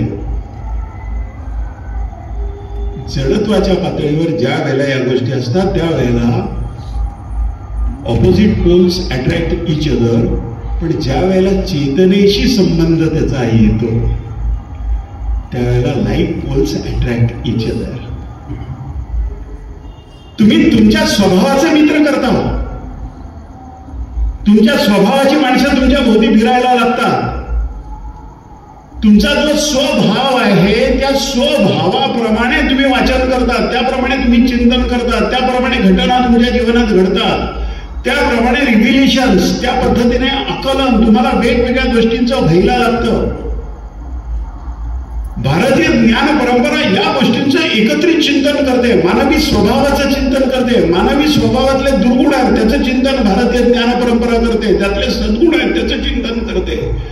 दुर्गुणांपासून सद्गुणांपर्यंत क्रमविकास कशा पद्धतीने करायचा याचं चिंतन भारतीय परंपरा करते. आणि मानवी जीवनामध्ये क्रमविकास करण्याकरता 4 मार्ग आपल्याला जे सांगितले, ठोकळ मारणे की यापैकी कुठल्या ना कुठल्या मार्गाने तुम्हाला क्रमविकास करता येईल किंवा एकापेक्षा अधिक मार्गाने तुम्हाला क्रमविकास करता येईल असं भारतीय परंपरेत आपल्याला सांगितलंय. त्यातला पहिला कर्म मार्ग आहे. आपल्यापैकी प्रत्येकाला कर्म न करता एक क्षण सुद्धा राहता येत नाही असं भगवद्गीतेतलं वर्णन आहे.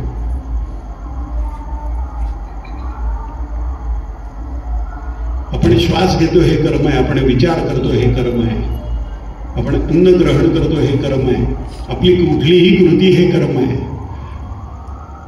हे देह धारण केला की कंपल्सरी आहे. तुम्ही कर्म न करता राहूच शकत नाही. अन्न ग्रहण न करता तुम्ही राहूच शकत नाही. पाणी ग्रहण न करता तुम्हाला राहता येणार स्वातंत्र्य दिलंय, त्या स्वातंत्र्याचा उपयोग करून तुम्ही क्रमविकास करून घेऊ शकता स्वतःचा.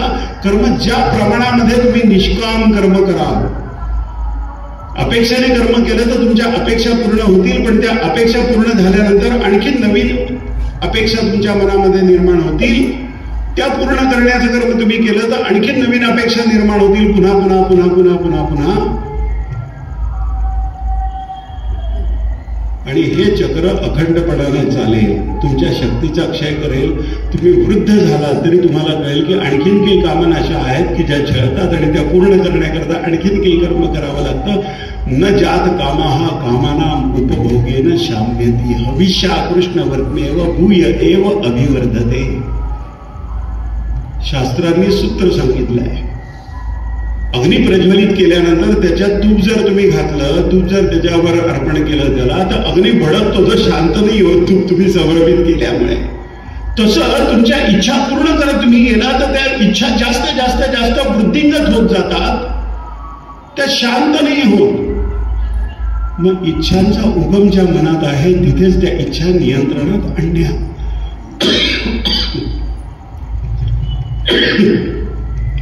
तिथेच त्या इच्छांचा संयम करता येणं शक्य आहे.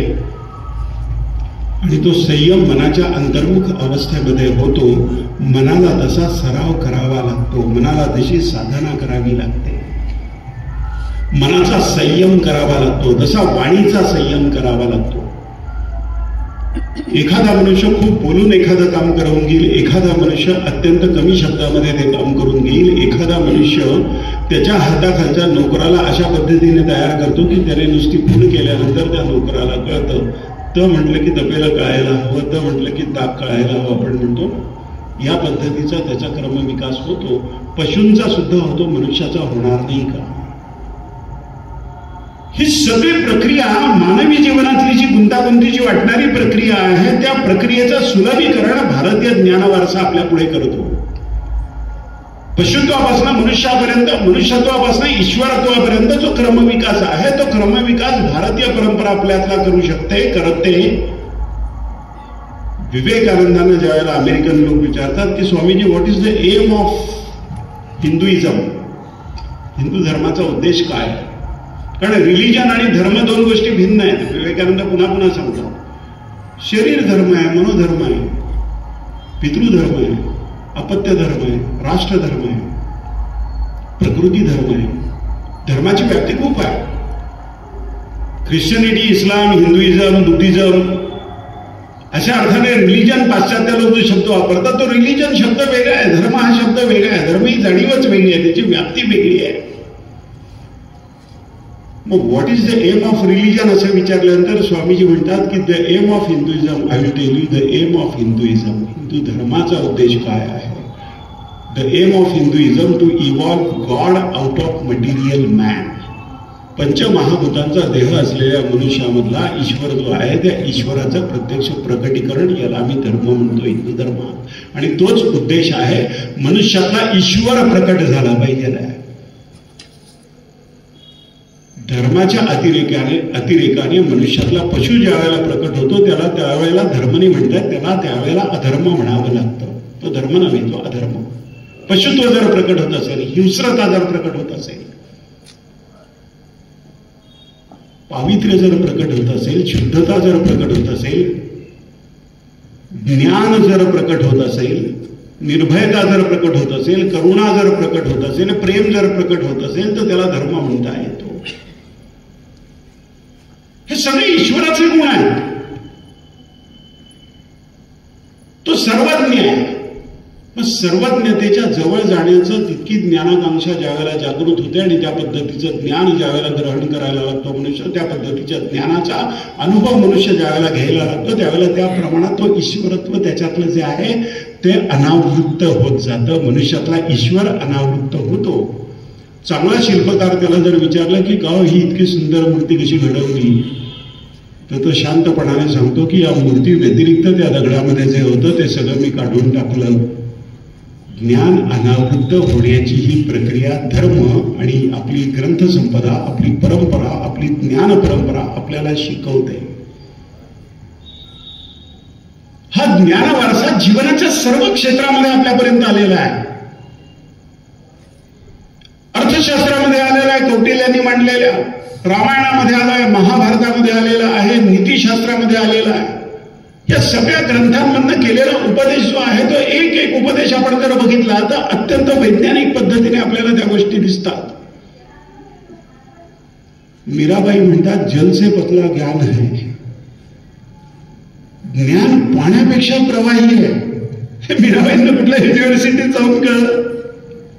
मनाच्या अंतर्मुख अवस्थेमध्ये झालेलं हे ज्ञान आहे. जल से पतला ज्ञान है, पाप भूमी से भारी. पापाची जाणीव मनुष्याला बद्ध करून टाकते.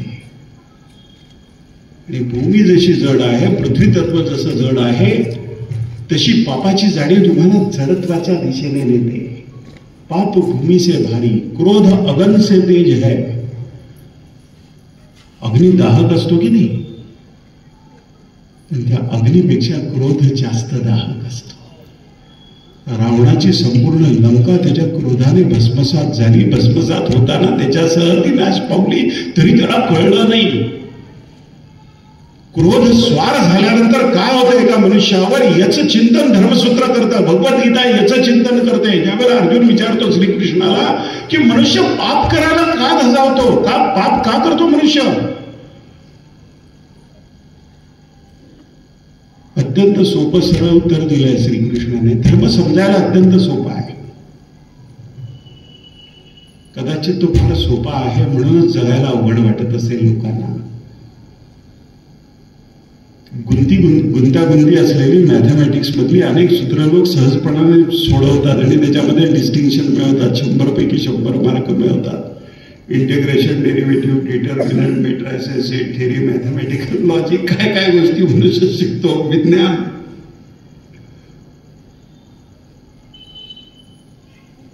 धर्म त्या मनाने समजायला अत्यंत सोपा आहे. श्रीकृष्ण अर्जुनाला सांगतो काम एष क्रोध एष रजोगुण समुद्भवा. रजोगुणातनं निर्माण होणारे काम आणि क्रोध या दोन गोष्टींमुळे मनुष्य पाप करायला धजावतो. त्याच्या मनात सतत निर्माण होणाऱ्या कामना आणि त्या कामना पूर्ण जर झाल्या नाही तर त्याच्या मनामध्ये येणारा क्रोध आणि मग हा डिक्लाइनिंग ग्राफ जो आहे मानवी जीवनाचा त्याचं वर्णन आहे, सूत्रबद्ध वर्णन आहे.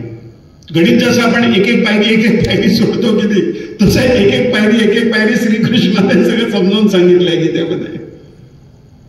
ध्यायतो विषयान पुंसाः. मनुष्य त्याच्या आवडीच्या, त्याला आकर्षित करणाऱ्या विषयांचं चिंतन करतो.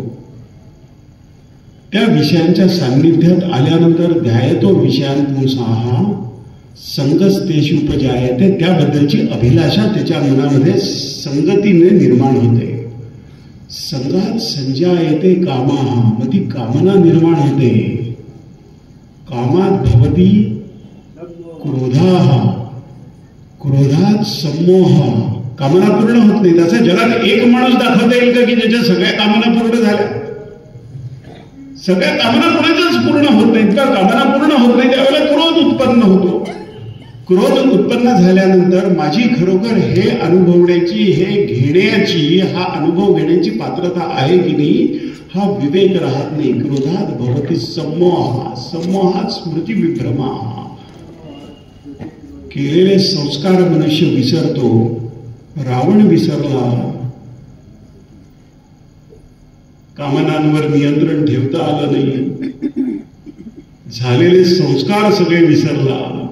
ज्ञान ग्रंथ जे पालथे घातले होते ते जगता आले नाही. सम्रोहात स्मृती विभ्रमा. स्मृतीभ्रंशात बुद्धिनाशो. बुद्धीवर आघात करतो स्मृतीभ्रंश आणि बुद्धिनाशात प्रणश्यती. बुद्धीचा नाश झाला तर सर्वनाश होतो. हे भारतीय ज्ञान परंपरा आपल्याला सांगते. म्हणून या दृष्टिकोनातून बुद्धीकडे पाहायला हवं. सकारात्मक नकारात्मक सर्व प्रकारचे विचार मनामध्ये सातत्याने येत असतात. सकारात्मक विचारांवर का एकाग्र करावं, नकारात्मक विचारांपासून दूर का राहावं आणि विचारांवर विवेकाचा अंकुश का असावा, या गोष्टीचं विश्लेषण मानवी जीवनाचं हे सगळं विज्ञान आहे. जे इंद्रियांनी अनुभवता येतं ते सगळं विज्ञान. आणि ज्या देहाला आपण मी म्हणतो त्या देहातली चेतना जाणणं म्हणजे ज्ञान. आणि ती चेतना न जाणता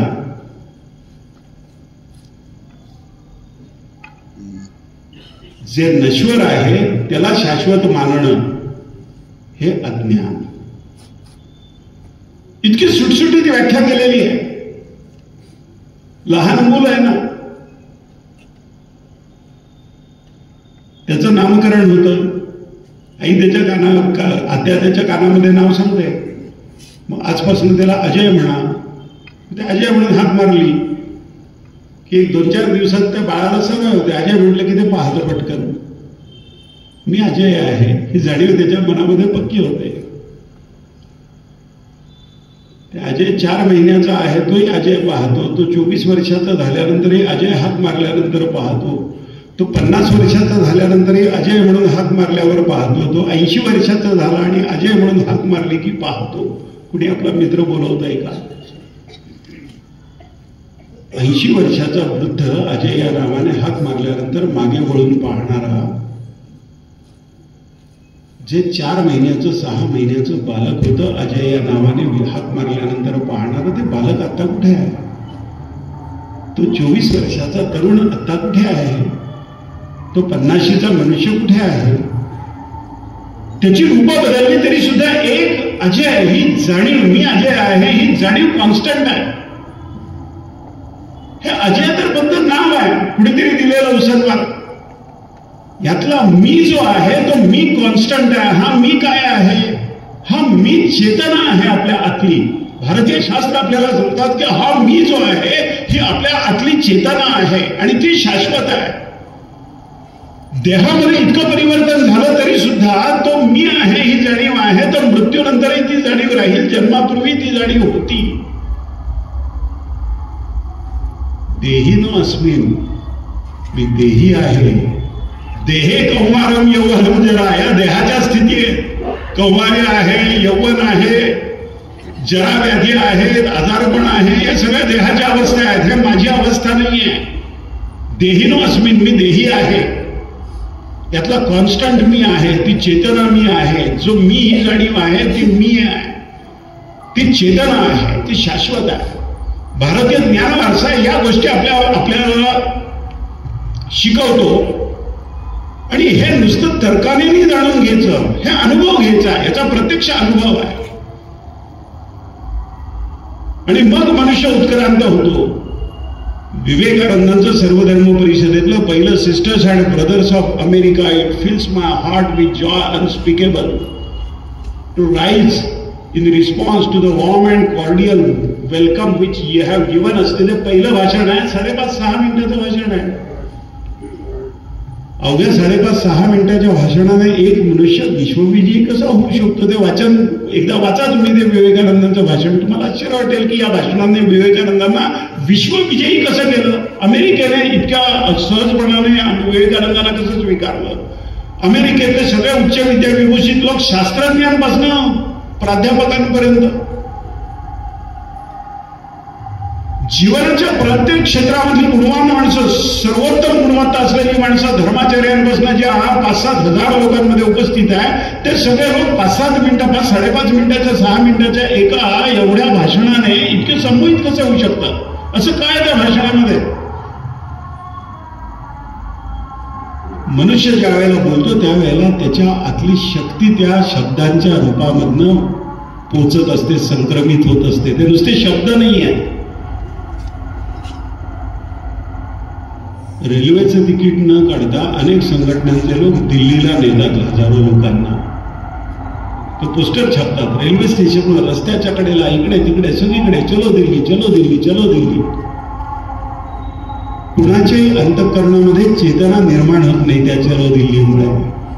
सुभाष बाबू ज्या वेळेला चलो दिल्ली म्हणाले त्यावेळेला आझाद हिंद फौजेमध्ये सहभागी झालेले लोक रिकाम्या पोटी सुद्धा हातात असेल ते शस्त्र घेऊन दिल्लीवर आपल्याला आक्रमण करायचं आहे आणि ब्रिटिशांचं अस्तित्व भारतातलं पुसून टाकायचं आहे. आपली मातृभूमी आपल्याला स्वतंत्र करायची आहे आणि त्याकरता मृत्यू आला तरी हरकत नाही. मृत्यू आला तरी बेहत्तर माझी मातृभूमी मी स्वतंत्र करेन ही जाणीव त्यांच्या चित्तामध्ये चलो दिल्ली या 2 शब्दांनी निर्माण केली. आणि आता चलो दिल्ली या 2 शब्दांनी ती जाणीव निर्माण होत नाही. याचं कारण असं की सुभाषबाबूच्या ओजस्वीतेने चलो दिल्ली म्हणतात, त्या ओजस्वीतेने चलो दिल्ली म्हणणारा माणूस आज दिसत नाही. शब्द शब्दच असतात, पण शब्द ज्या जाणीवेतनं निर्माण होतात, ज्या जाणीवेतनं उच्चारले जातात, त्याबरोबर ओज नावाची एक विलक्षण शक्ती त्या शब्दांबरोबर जोडली जाते आणि ती ऐकणाऱ्या मनुष्याच्या मनाचा, त्याच्या हृदयाचा ठाव घेते, त्याच्या हृदयापर्यंत पोहोचते. Sisters and brothers of America विवेकानंदांनी म्हटल्यानंतर अमेरिकेमध्ये त्यावेळेला त्या आर्ट इन्स्टिट्यूटमध्ये सर्वधर्म परिषदेत उपस्थित असलेले श्रोते म्हणतात की जो प्रचंड टाळ्यांचा कडकडाट झाला त्याचं कारण असं की या तरुण संन्यासाने ते 2 शब्द उच्चारल्यानंतर आम्हाला असं वाटलं की आमच्यापैकी प्रत्येकाच्या शरीरामध्ये एक विजेची लहर खेळली आहे जणू काही, आणि त्याने आमच्या मनाचा ताबा घेतला, याचा जणू अनुभव आम्ही घेतला. टाळ्यांचा कडकडाट थांबल्यानंतर आम्ही स्वतःकडे पाहिलं आणि आम्हाला कळलं की अरे टाळ्यांचा कडकडाट का झाला. जणू काही त्या मनुष्याने आमच्या मनाचा ताबा घेतला आणि टाळ्यांचा कडकडाट करवून घेतला. एवढं सामर्थ्य त्या 2 शब्दांमध्ये त्यांनी प्रत्यक्ष अनुभवलं. सर्वधर्म परिषदेचे आयोजक चार्ल्स बॉनी आणि समन्वयक प्रोफेसर बॅरोज त्या आठवणींमध्ये लिहून ठेवतात की आम्ही हा पाहिलेला प्रत्यक्ष चमत्कार आहे. भारतीय ज्ञान वारसा आपल्याला या पद्धतीचे चमत्कार या जगामध्ये कशा पद्धतीने घडवता येतील याचं मार्गदर्शन करतो. आणि ते धर्माचं विज्ञान आहे. जसा विज्ञानाचा धर्म आहे, साऊथ आणि नॉर्थ पोल मॅग्नेटचे एकमेकाला अट्रॅक्ट करतील. लोखंडाचा भुसा टाकला आणि मॅग्नेटिक फील्ड चालू केलं की तो लोखंडाचा भुसा त्या मॅग्नेटिझमच्या फील्ड प्रमाणे अरेंज होईल. हा जसा विज्ञानाचा धर्म आहे तसं धर्माचं विज्ञान आहे. आणि ते धर्माचं प्रगत विज्ञान जे आहे त्याचा प्रत्यक्ष अनुभव जर घ्यायचा असेल तर आपल्याला त्याप्रमाणे साधना करावी लागेल. ऍसिडमध्ये निळा लिटमस बुडवल्यानंतर तांबडा होतो, माझा यावर विश्वास नाही. एका बावळटपणा आहे. एका काचेच्या बिकरमध्ये ऍसिड घे, निळा लिटमस बुडवून पहा तो तांबडा होतो की नाही पहा. ते प्रत्यक्ष प्रमाण आहे. जसं हे प्रत्यक्ष प्रमाण आहे तसं धर्माच्या विज्ञानाचं प्रत्यक्ष प्रमाण जर आपल्याला अनुभवायचं असेल तर स्वामी विवेकानंद म्हणतात की भारतीय परंपरेमध्ये एक एक वचन जे आहे, एक एक तत्व जे आहे त्याचा प्रत्यक्ष आपल्याला अवलंब आपल्या जीवनामध्ये करता येईल. आणि त्या तत्वांवर आधारलेली ही सगळी ग्रंथसंपदा, ही सगळी ज्ञानसंपदा त्या तत्वांवर आधारलेली आहे. स्वामी विवेकानंद म्हणतात की मनाचा निग्रह करून फक्त 6 महिने खरं बोलण्याचा प्रयत्न करा.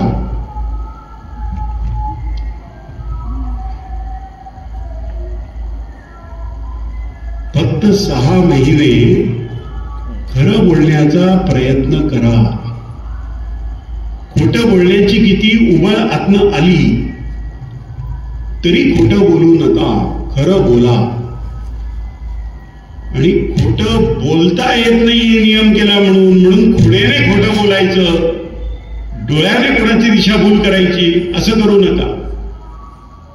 आपल्या हृदयामध्ये मी खरं बोलणार, माझ्या वागण्यामध्ये खरेपणा असणार, माझ्या उक्ती आणि कृतीमध्ये यत्किंचित अंतर असणार नाही अशी एकरूपता उक्ती आणि कृतीतली निर्माण करा जाणीवपूर्वक. आणि विवेकानंद म्हणतात की फक्त 6 महिने तुम्ही जर खरं बोललात तर तुमच्या असं लक्षात येईल की तुमचं भय नाहीसं झालेलं आहे. तुमचं भय नाहीसं झालेलं आहे. आणखीन ते म्हणतात तुम्हाला असा अनुभव येईल की जे लोक तुमच्यावर विश्वास ठेवत नव्हते ते तुमच्यावर विश्वास ठेवतील. आणि पुढे जाऊन स्वामी विवेकानंद म्हणतात तुम्ही 12 वर्ष जर सत्य बोलू शकलात तर हे जग तुमच्या पायावर लोळण घेईल.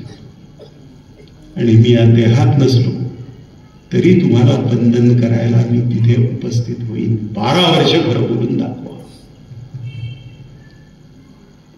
एखादं तत्व ज्या वेळेला तुम्ही आत्मसात करता त्यावेळेला ते तत्व जे आहे ते नुसतं तत्व नाही आहे, ते अमूर्त आहे. सत्य अमूर्त आहे. पण सत्य ज्या वेळेला तुम्ही आत्मसात करता आणि त्या सत्याप्रमाणे जगण्याचा प्रयत्न ज्या वेळेला तुम्ही करायला लागता त्यावेळेला तुमच्या वाणीला तेज येतं. आणि ते तेज लोकांना संमोहित करणार असतं. लोकांना संमोहित करण्याकरता नाही, आपल्याला उत्क्रांत होण्याकरता सत्य बोलायचं आहे. या जगामध्ये 1000-5000 वर्ष मुक्काम करण्याकरता आपण आलेलो नाही आहोत. जन्माला आलेल्या प्रत्येक जीवाला मृत्यू आहेच. या जगाचा निरोप घ्यायचाच आहे. जाणीवेच्या एका वेगळ्या स्तरावर आपण जाणार आहोत.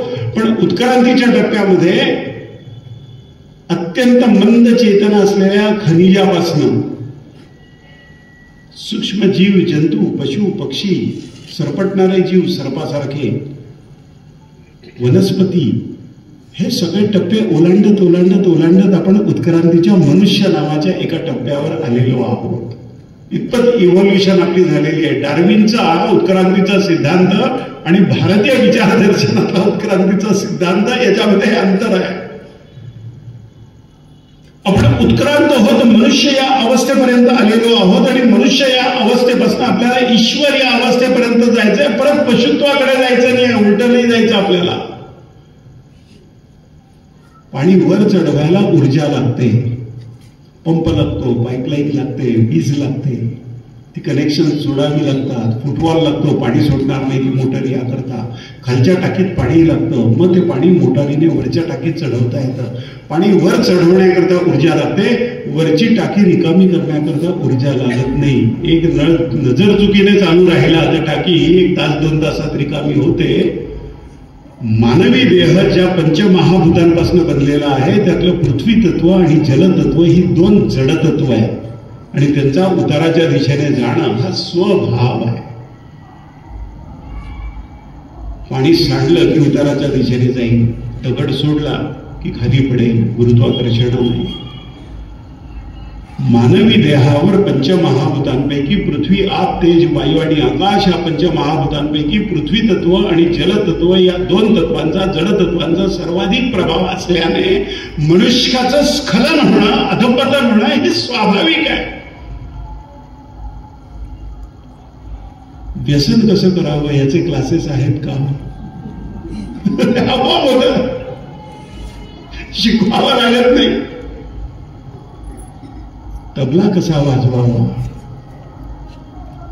स्वर कसा लावावा, मृदुंग कसा वाजवावा, नृत्य कसं करावं, गायन कसं करावं, चित्रकला कशी, रंगांची संगती कशी करावी, शिल्प कसं, शिल्पाला आकार कसा द्यावा, प्राणायाम कसा करावा, वनस्पती शास्त्राचं अध्ययन कसं करावं, गणिताचं अध्ययन कसं करावं, रसायनशास्त्राचं अध्ययन कसं करावं, मानसशास्त्राचं अध्ययन कसं करावं, हे सगळं शिकवावं लागतं. व्यसन कसं करावं हे शिकवावं नाही लागत, कारण स्खलन, अधपतन होणं ही स्वाभाविक प्रक्रिया आहे त्याच्यातली.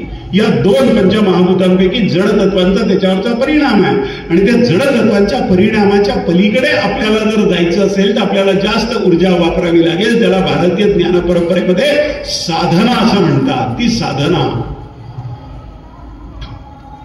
भौतिकशास्त्राचे नियम आणि धर्माच्या विज्ञानाचे नियम सारखे आहेत. याचा अनुभव पुन्हा पुन्हा येतो. हे युनिव्हर्सल सायन्स आहे. कमी दाबाचा पट्टा निर्माण होतो. 1 जूनला लोक वाट पाहतात, मान्सून कुठपर्यंत आला, केरळच्या दिशेने गेला का, अंदमान निकोबार पर्यंत आला का, तो पुढे सरकतोय का, तो केव्हा पुढे सरकतो. समुद्रामध्ये कमी दाबाचा पट्टा तयार झाल्यानंतर वायू आवर्त घेतो आणि ती आवर्त ज्या वेळेला त्याची गोल गोल गोल गोल फिरायला लागतात त्यावेळेला त्याची पुढे पुढे पुढे पुढे सरकत जातात. पाणी भरलेले मेघ आणि मग ते अंदमान निकोबार पासून मग केरळ आणि संपूर्ण भारत व्यापून टाकतात. त्याकरता कमी दाबाचा पट्टा समुद्रात निर्माण व्हावा लागतो. कमी दाबाचा पट्टा जो आहे त्याला धर्माच्या विज्ञानामध्ये त्याग असं म्हणतात, वैराग्य असं म्हणतात. त्यागापेक्षा वैराग्य असं म्हणतात. ते जिथे निर्माण होतं तिथे सर्व काही गोष्टी आकर्षित झालेल्या दिसतात. हा योगायोग नाही आहे. आणि मग वर्षा होते, संपूर्ण हिंदुस्थानामध्ये वर्षा होते. एक मनुष्य ज्यावेळेला वैराग्याने अंतर्मुखून एका जागेवर चिंतन करतो, एका जागेवर अध्ययन करतो, एका जागेवर बसून शांतपणे अंतर्मुख होऊन मनाच्या सगळ्या अवस्था आणि त्या अवस्थांच्या पलीकडे मी हे आपलं खरं रूप ईश्वराशी एकरूप असणारा ज्या वेळेला तो अनुभवतो प्रत्यक्ष, त्यावेळेला एक असं मॅग्नेटिक फील्ड त्या मनुष्याभोवती तयार होतं की अचाट आणि अतर्क्य वाटणाऱ्या गोष्टी त्या मनुष्याभोवती घडतात. भारतातली तीर्थक्षेत्र इथे अधोरेखित करतात. लग्नाला नातेवाईकांना पत्रिका पाठवायची जर राहिली तर जन्मभर ते डूख धरतात तुमच्यावर. आता कुंभमेळ्याला जवळपास 40 कोटी लोक निमंत्रण न देता जाणार आहेत. निमंत्रण नाही द्यावं लागेल. तो कमी दाबाचा पट्टा आहे, धर्माचं विज्ञान आहे. लोक आकर्षित होतात, तिथे जातात, स्वतःच्या पायाने कष्ट सोसून जातात, श्रम करून जातात, पैसा खर्च करून जातात. धर्माचं विज्ञान समजून सांगण्याचं काम भारतीय परंपरा करते आणि ते कालातीत सिद्धांत आहे. योगशास्त्रामध्ये आहेत, भगवद्गीतेमध्ये आहेत, शंकराचार्यांच्या वाङ्मयामध्ये आहेत, अर्थशास्त्रामध्ये आहे. कौटिल्य अर्थशास्त्रामध्ये आर्य चाणक्य पहिलं ते चाणक्य सूत्र जे आहेत ना, पुष्कळ 500-550 चाणक्य सूत्र आहे. शतखंड झालेला हिंदुस्थान एका छत्राखाली प्रबळ राजसत्तेखाली आणावा आणि भारतावर सातत्याने होणारी आक्रमणं जी आहेत त्याचं कारण खंडित भारत आहे. मी वेगळा, तू वेगळा, तू वेगळा, हे संस्थान वेगळे, ते संस्थान वेगळे, याचा स्वार्थ वेगळा, त्याचा स्वार्थ वेगळा. पण अखंड भारतवर्ष म्हणून यापैकी कुणी चिंतन करत नाही. या कारणाकरता पुन्हा पुन्हा आक्रमणं होतात आणि आपण गुलाम होतो.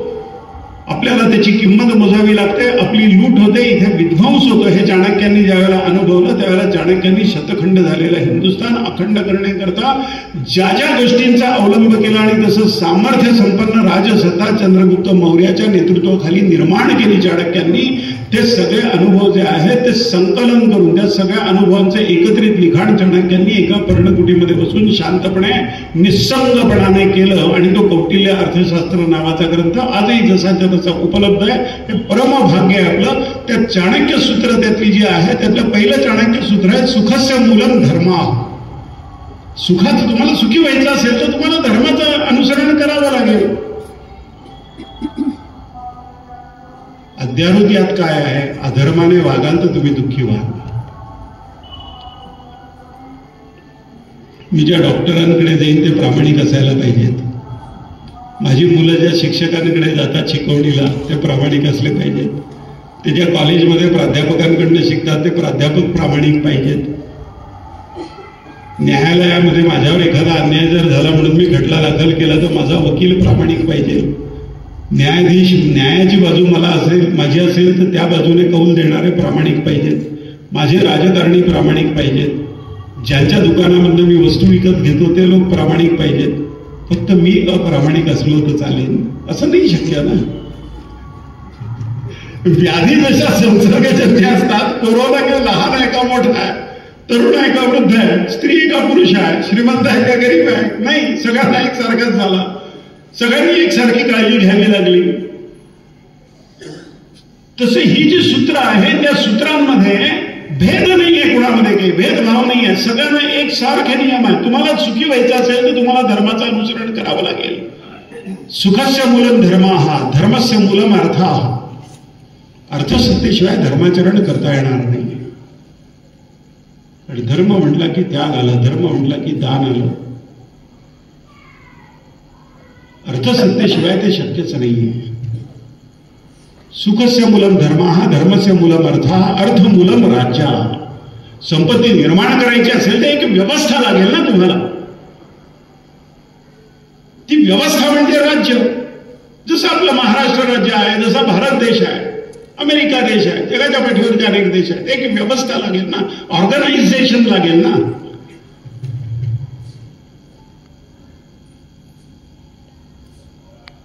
राज्य मूलम इंद्रिय जया. आणि ती व्यवस्था उत्तम चालण्याकरता मनोनिग्रह असलेले, इंद्रिय जय असलेले लोक लागतील.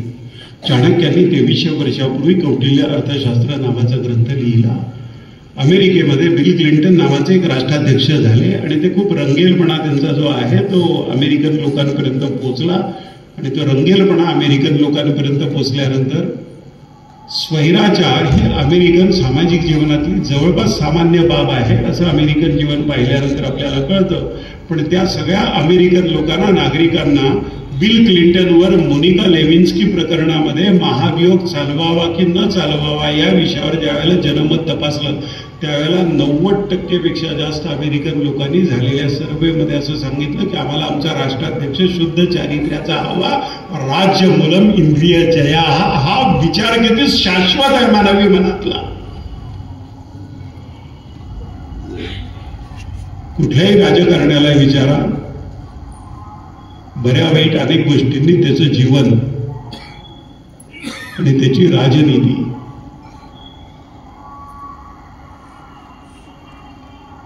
प्रदूषित झालेली असेल तरी सुद्धा तो एका क्षणात सर्वोत्तम राज्य कुठलं विचारलं तर म्हणेल की रामराज्य सर्वोत्तम आहे आणि तो तुमचा आदर्श आहे. त्या आदर्श दिशेने एक पाऊल तर टाका. का आदर्श आहे रामराज्य? 7000 वर्षापूर्वी प्रभू रामचंद्रांनी ज्या पद्धतीचं राज्य केलं कदाचित त्यापेक्षा जास्त वर्ष झाली, आम्हाला माहिती नाही आहे. प्रभू रामचंद्रांचा आणि भरताचा वाल्मिकी रामायणातला एक संवाद आहे. प्रभू रामचंद्र वनवासात गेलेले आहेत आणि त्या वनवासाला ज्यावेळेला कैकेयीने तो वर मागितला दशरथाला आणि रामाला वनवासात पाठवा म्हणून सांगितलं. प्रभू रामचंद्र वनवासात गेले. ते वनवासात गेले त्यावेळेला भरत त्याच्या आजोळी होता. भरत परत आल्यानंतर त्याला कळलं की रामाला वनवासात पाठवलंय आपल्या आईने कैकेयीने. भयंकर राग आला. पण रामाला घेऊन येण्याकरता तो वनवासात गेला, रथ घेऊन गेला. वडील वारले होते त्यामुळे रथावर काही शुभचिन्ह नव्हती. आणखीन काही प्रजाजन, त्याचे दरबारातले काही महत्वाचे लोक, त्याचे काही अमात्य, काही राजगुरू त्यांना बरोबर घेऊन गेला आणि श्रीरामांची आणि भरताची भेट झाली वनवासामध्ये पहिल्या टप्प्यावर.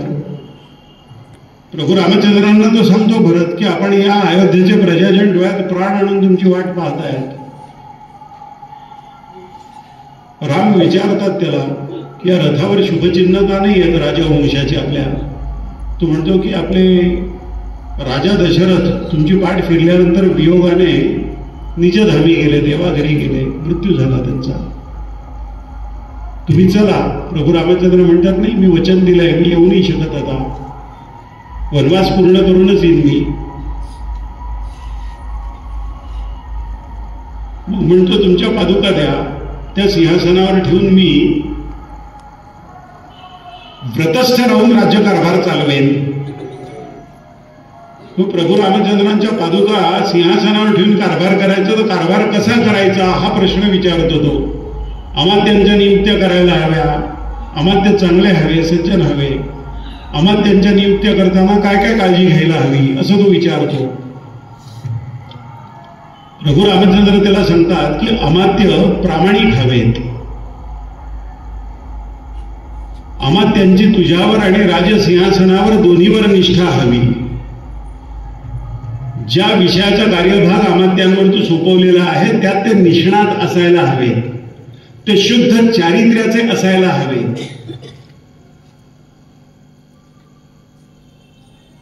ते प्रजेशी कसे वागतात याचा अभ्यास करून नियुक्त्या कर. प्रजेशी चांगले वागले पाहिजे तुझे अमात्य. तुझे अमात्य गुणवान आहेत असं तुला वाटतं की ते गुणवान आहेत हे त्यांनी सिद्ध केलेलं आहे असं विचारतात प्रभू रामचंद्र भरताला. आर्यावर्तामध्ये तुझ्यासारखी इतर अनेक राज्य आहेत, त्या त्या राज्यातले त्या त्या विषयाचा कार्यभार असलेले अमात्य जे आहेत ते तितके गुणी आहेत का?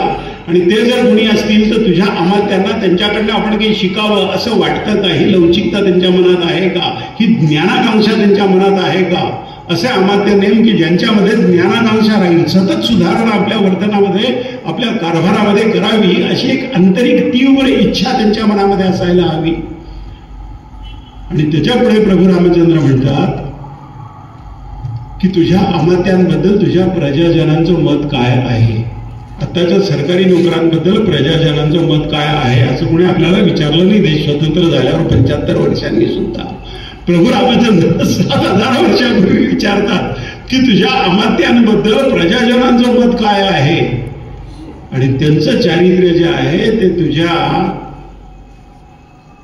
गुप्तचरांकडनं, गुप्तचर हे राजाचे डोळे असतात आणि राजाचे कान असतात, सहस्त्र अक्ष त्याला असतात, सहस्त्र डोळे असतात, सहस्त्र कर्ण असतात. म्हणजे ते गुप्तचर या पद्धतीने असतात, ते सहस्त्र अक्ष सहस्त्र कर्ण. त्या माध्यमातून या तुझ्या अमात्यांच्या चारित्र्याचं मोजमाप मूल्यमापन तू कर. ते खरोखर योग्य आहेत की नाही ठरव. आणि त्याच्या पुढची गोष्ट प्रभू रामचंद्र त्याला सांगतात की उत्कृष्ट गुणवत्ता हा कधी अपघात असत नाही, ते परंपरेने येतं. ज्या कुलामध्ये हे अमात्य जन्माला आले त्या कुलामध्ये सद्वर्तनाची, शुद्ध चारित्र्याची, सज्जनपणाची, पवित्रतेची, ज्ञानाकांक्षेची, कर्तव्यनिष्ठेची, प्रामाणिकपणाची किमान 5 पिढ्या परंपरा आहे का?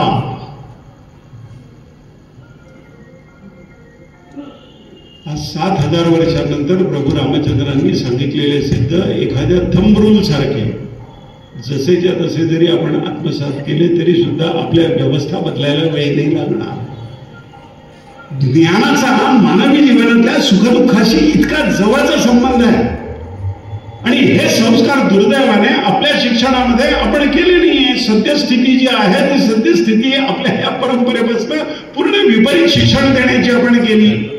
आपण गुलाम होतो त्यावेळेला ठीक आहे, पण आपण स्वतंत्र झाल्यानंतर 75 वर्षांनंतर तरी मनुष्याचं चारित्र्य ज्यामुळे घडेल, मनुष्य निर्भय ज्यामुळे होईल, मनुष्याच्या धारणा उदात्त ज्यामुळे होतील, मनुष्य संवेदनशील ज्यामुळे होईल, मनुष्य सत्यवचनीय होईल, मनुष्य विश्वसनीय होईल, अशा पद्धतीचे संस्कार आमच्या शिक्षणामधून आपण करू शकतो आहोत का? आज उच्च विद्या विभूषित मनुष्याबद्दल तुम्ही विश्वास सांगू शकता का विश्वासाने की हा प्रामाणिक आहे? IAS IPS अधिकाऱ्यांबद्दल तुम्हाला हा विश्वास वाटतो का? राजकारण्यांबद्दल हा विश्वास वाटतो का? ज्युडिशियरीबद्दल हा विश्वास वाटतो का? शिक्षणाच्या क्षेत्राबद्दल हा विश्वास वाटतो का? जीवनाच्या कुठल्याच क्षेत्राबद्दल या पद्धतीने दृढ विश्वास आपल्या मनात जर नसेल तर आपलं आणि अशा समाजाचं भविष्य काय असणार? ते सकारात्मक दिशेने भविष्य जर आपलं आणि आपल्या समाजाचं घडवायचं असेल तर भारतीय ज्ञानवारसा जो आहे त्याच्या प्रकाशामध्ये आपल्याला या सगळ्या गोष्टी घडवाव्या लागतील. आणि त्याकरता पिंड ब्रह्मांड या सूत्राप्रमाणे समाज म्हणजे काय? आपलं विस्तारित कुटुंब आहे. 40 गाव काय? आपलं 5 लोकांचं कुटुंब आणि 40 गाव 2 लाख लोकांचं कुटुंब. हे एक विस्तारित कुटुंब आहे. संस्काराने आपल्या कुटुंबातल्या प्रत्येक व्यक्तीपासून दिवा एका बाजूला कोपऱ्यामध्ये जर लावलाय, मोठे फ्लडलाईट बंद केले आणि एक मंद दिवा लावला तर सुरुवातीला अंधार पडल्यासारखं वाटेल आणि नंतर त्या मंद प्रकाशामध्ये आपल्यापैकी प्रत्येकाला दिसायला लागेल. कमी क्षमतेचा दिवा असला तरी सुद्धा तो त्याच्या पद्धतीने अंधाराचा नाश करतो. त्या पद्धतीने मुठभर सद्वर्तनी माणसं सुद्धा समाजाला योग्य प्रकारची चाकोरी लावू शकतील असा संस्कार स्वतःच्या वर्तनाने, स्वतःच्या आचरणाने समाजावर करू शकतात. भारतीय ज्ञानवारसा या पद्धतीने मनुष्य तयार कसा करायचा, मनुष्य संस्कारित कसा करायचा, मनुष्य घडवायचा कसा, एखादं शिल्प घडवावं तसं एक आदर्श मनुष्य कसा घडवावा याचं चिंतन भारतीय ज्ञानवारसा करतो. स्वामी विवेकानंदांनी यावर चिंतन, जे भारतीय चिंतन आहे ते अमेरिकन लोकांना ऐकवलं. अमेरिकन लोकांना ते विस्मयचकित झाले, थक्क झाले. आणि विवेकानंदांच्या एका शब्दाखातर कित्येक अमेरिकन लोक, कित्येक ब्रिटिश लोक, मार्गारेट नोबल सारखे, कॅप्टन सेव्हियर, मिसेस सेव्हियर यांच्यासारखे, जे गुडविन सारखे, कार्नेलियस इस्ब्लॉम सारखे, उली बुल सारखे कितीतरी पाश्चात्य शिष्य त्यांचे भारतामध्ये आले आणि भारतामध्ये विलक्षण कार्य, त्यांनी सेवा कार्य करून दाखवलं. त्यांच्या स्वतःच्या जीवनाची उत्क्रांती, आत्मनोमोक्षार्थ जगत हितायाच्या, माझ्या मोक्षाची साधना, माझ्या सर्वोच्च स्वातंत्र्याची साधना, या विश्वाच्या, जगाच्या आणि समाजाच्या हिताची असायला हवी. समाजाचं हित ज्यात नाही त्या पद्धतीच्या गोष्टीमध्ये माझं सुद्धा हित असणार नाही. या जगामध्ये एकमेकाचा अविच्छेद्य संबंध एकमेकाशी आहे.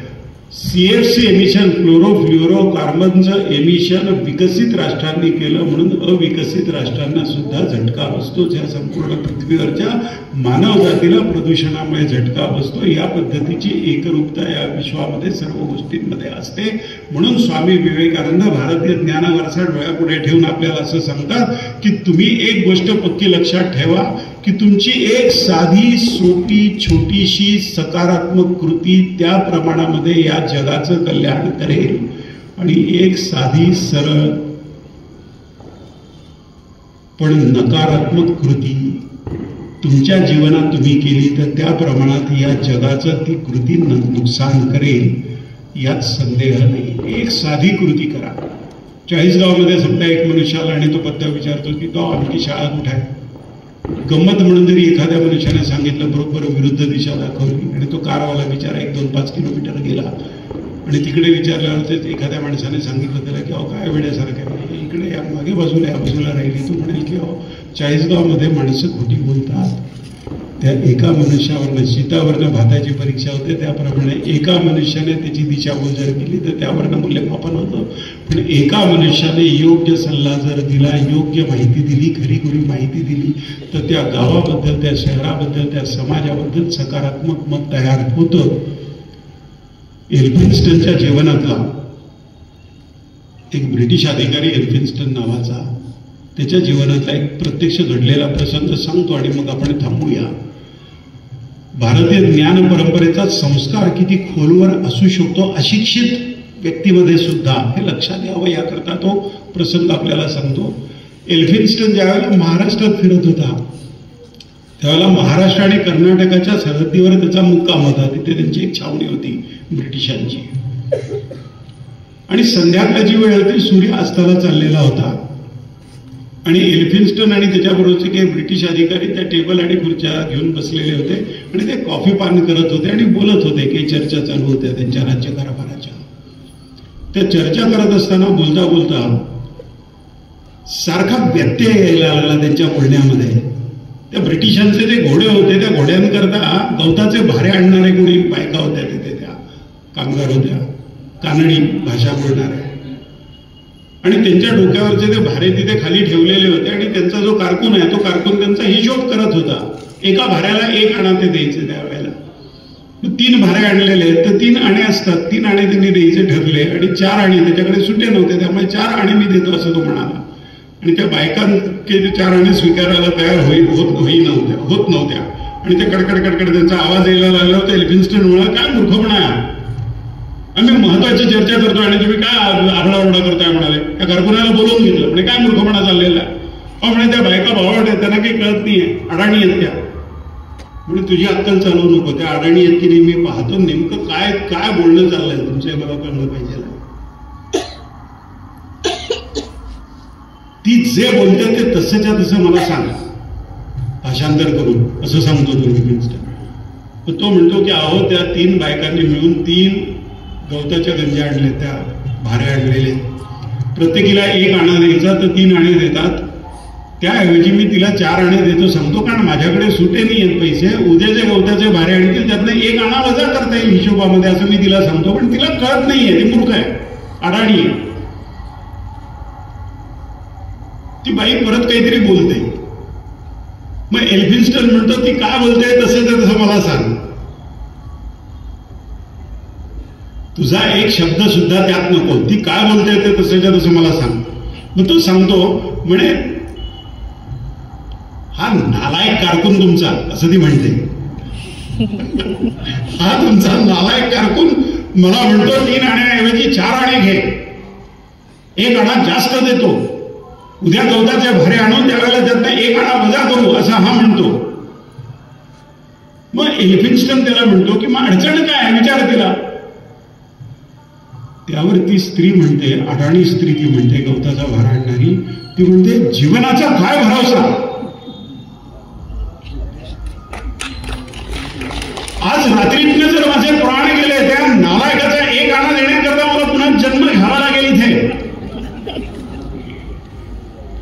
एल्फिन्स्टनला ज्या वेळेला तो सांगतो अधिकारी,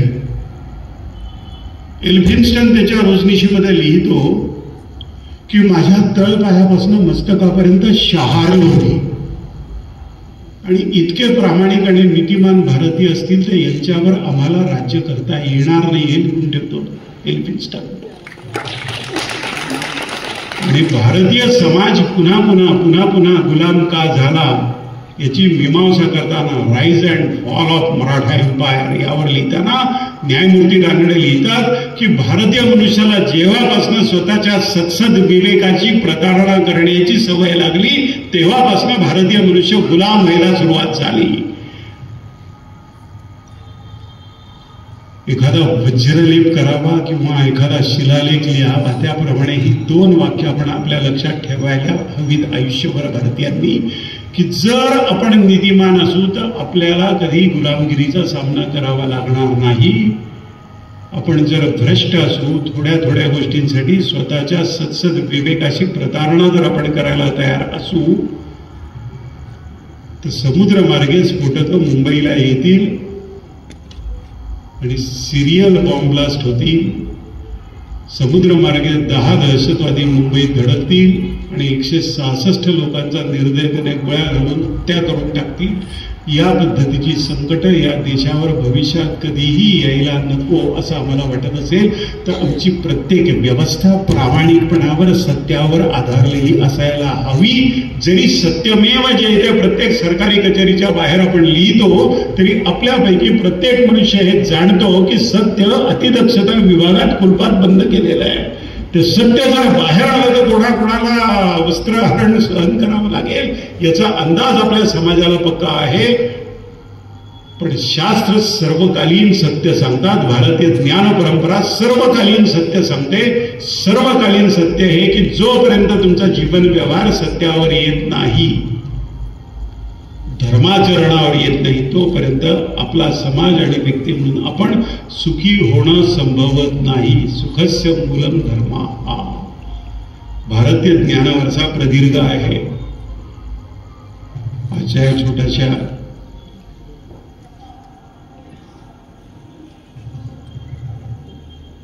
एक तास 36 मिनिटाच्या छोट्याशा व्याख्यानामध्ये अगदी त्रोटक भारतीय ज्ञानवारसाचं एक धुसर दृश्य आपण बघितलं.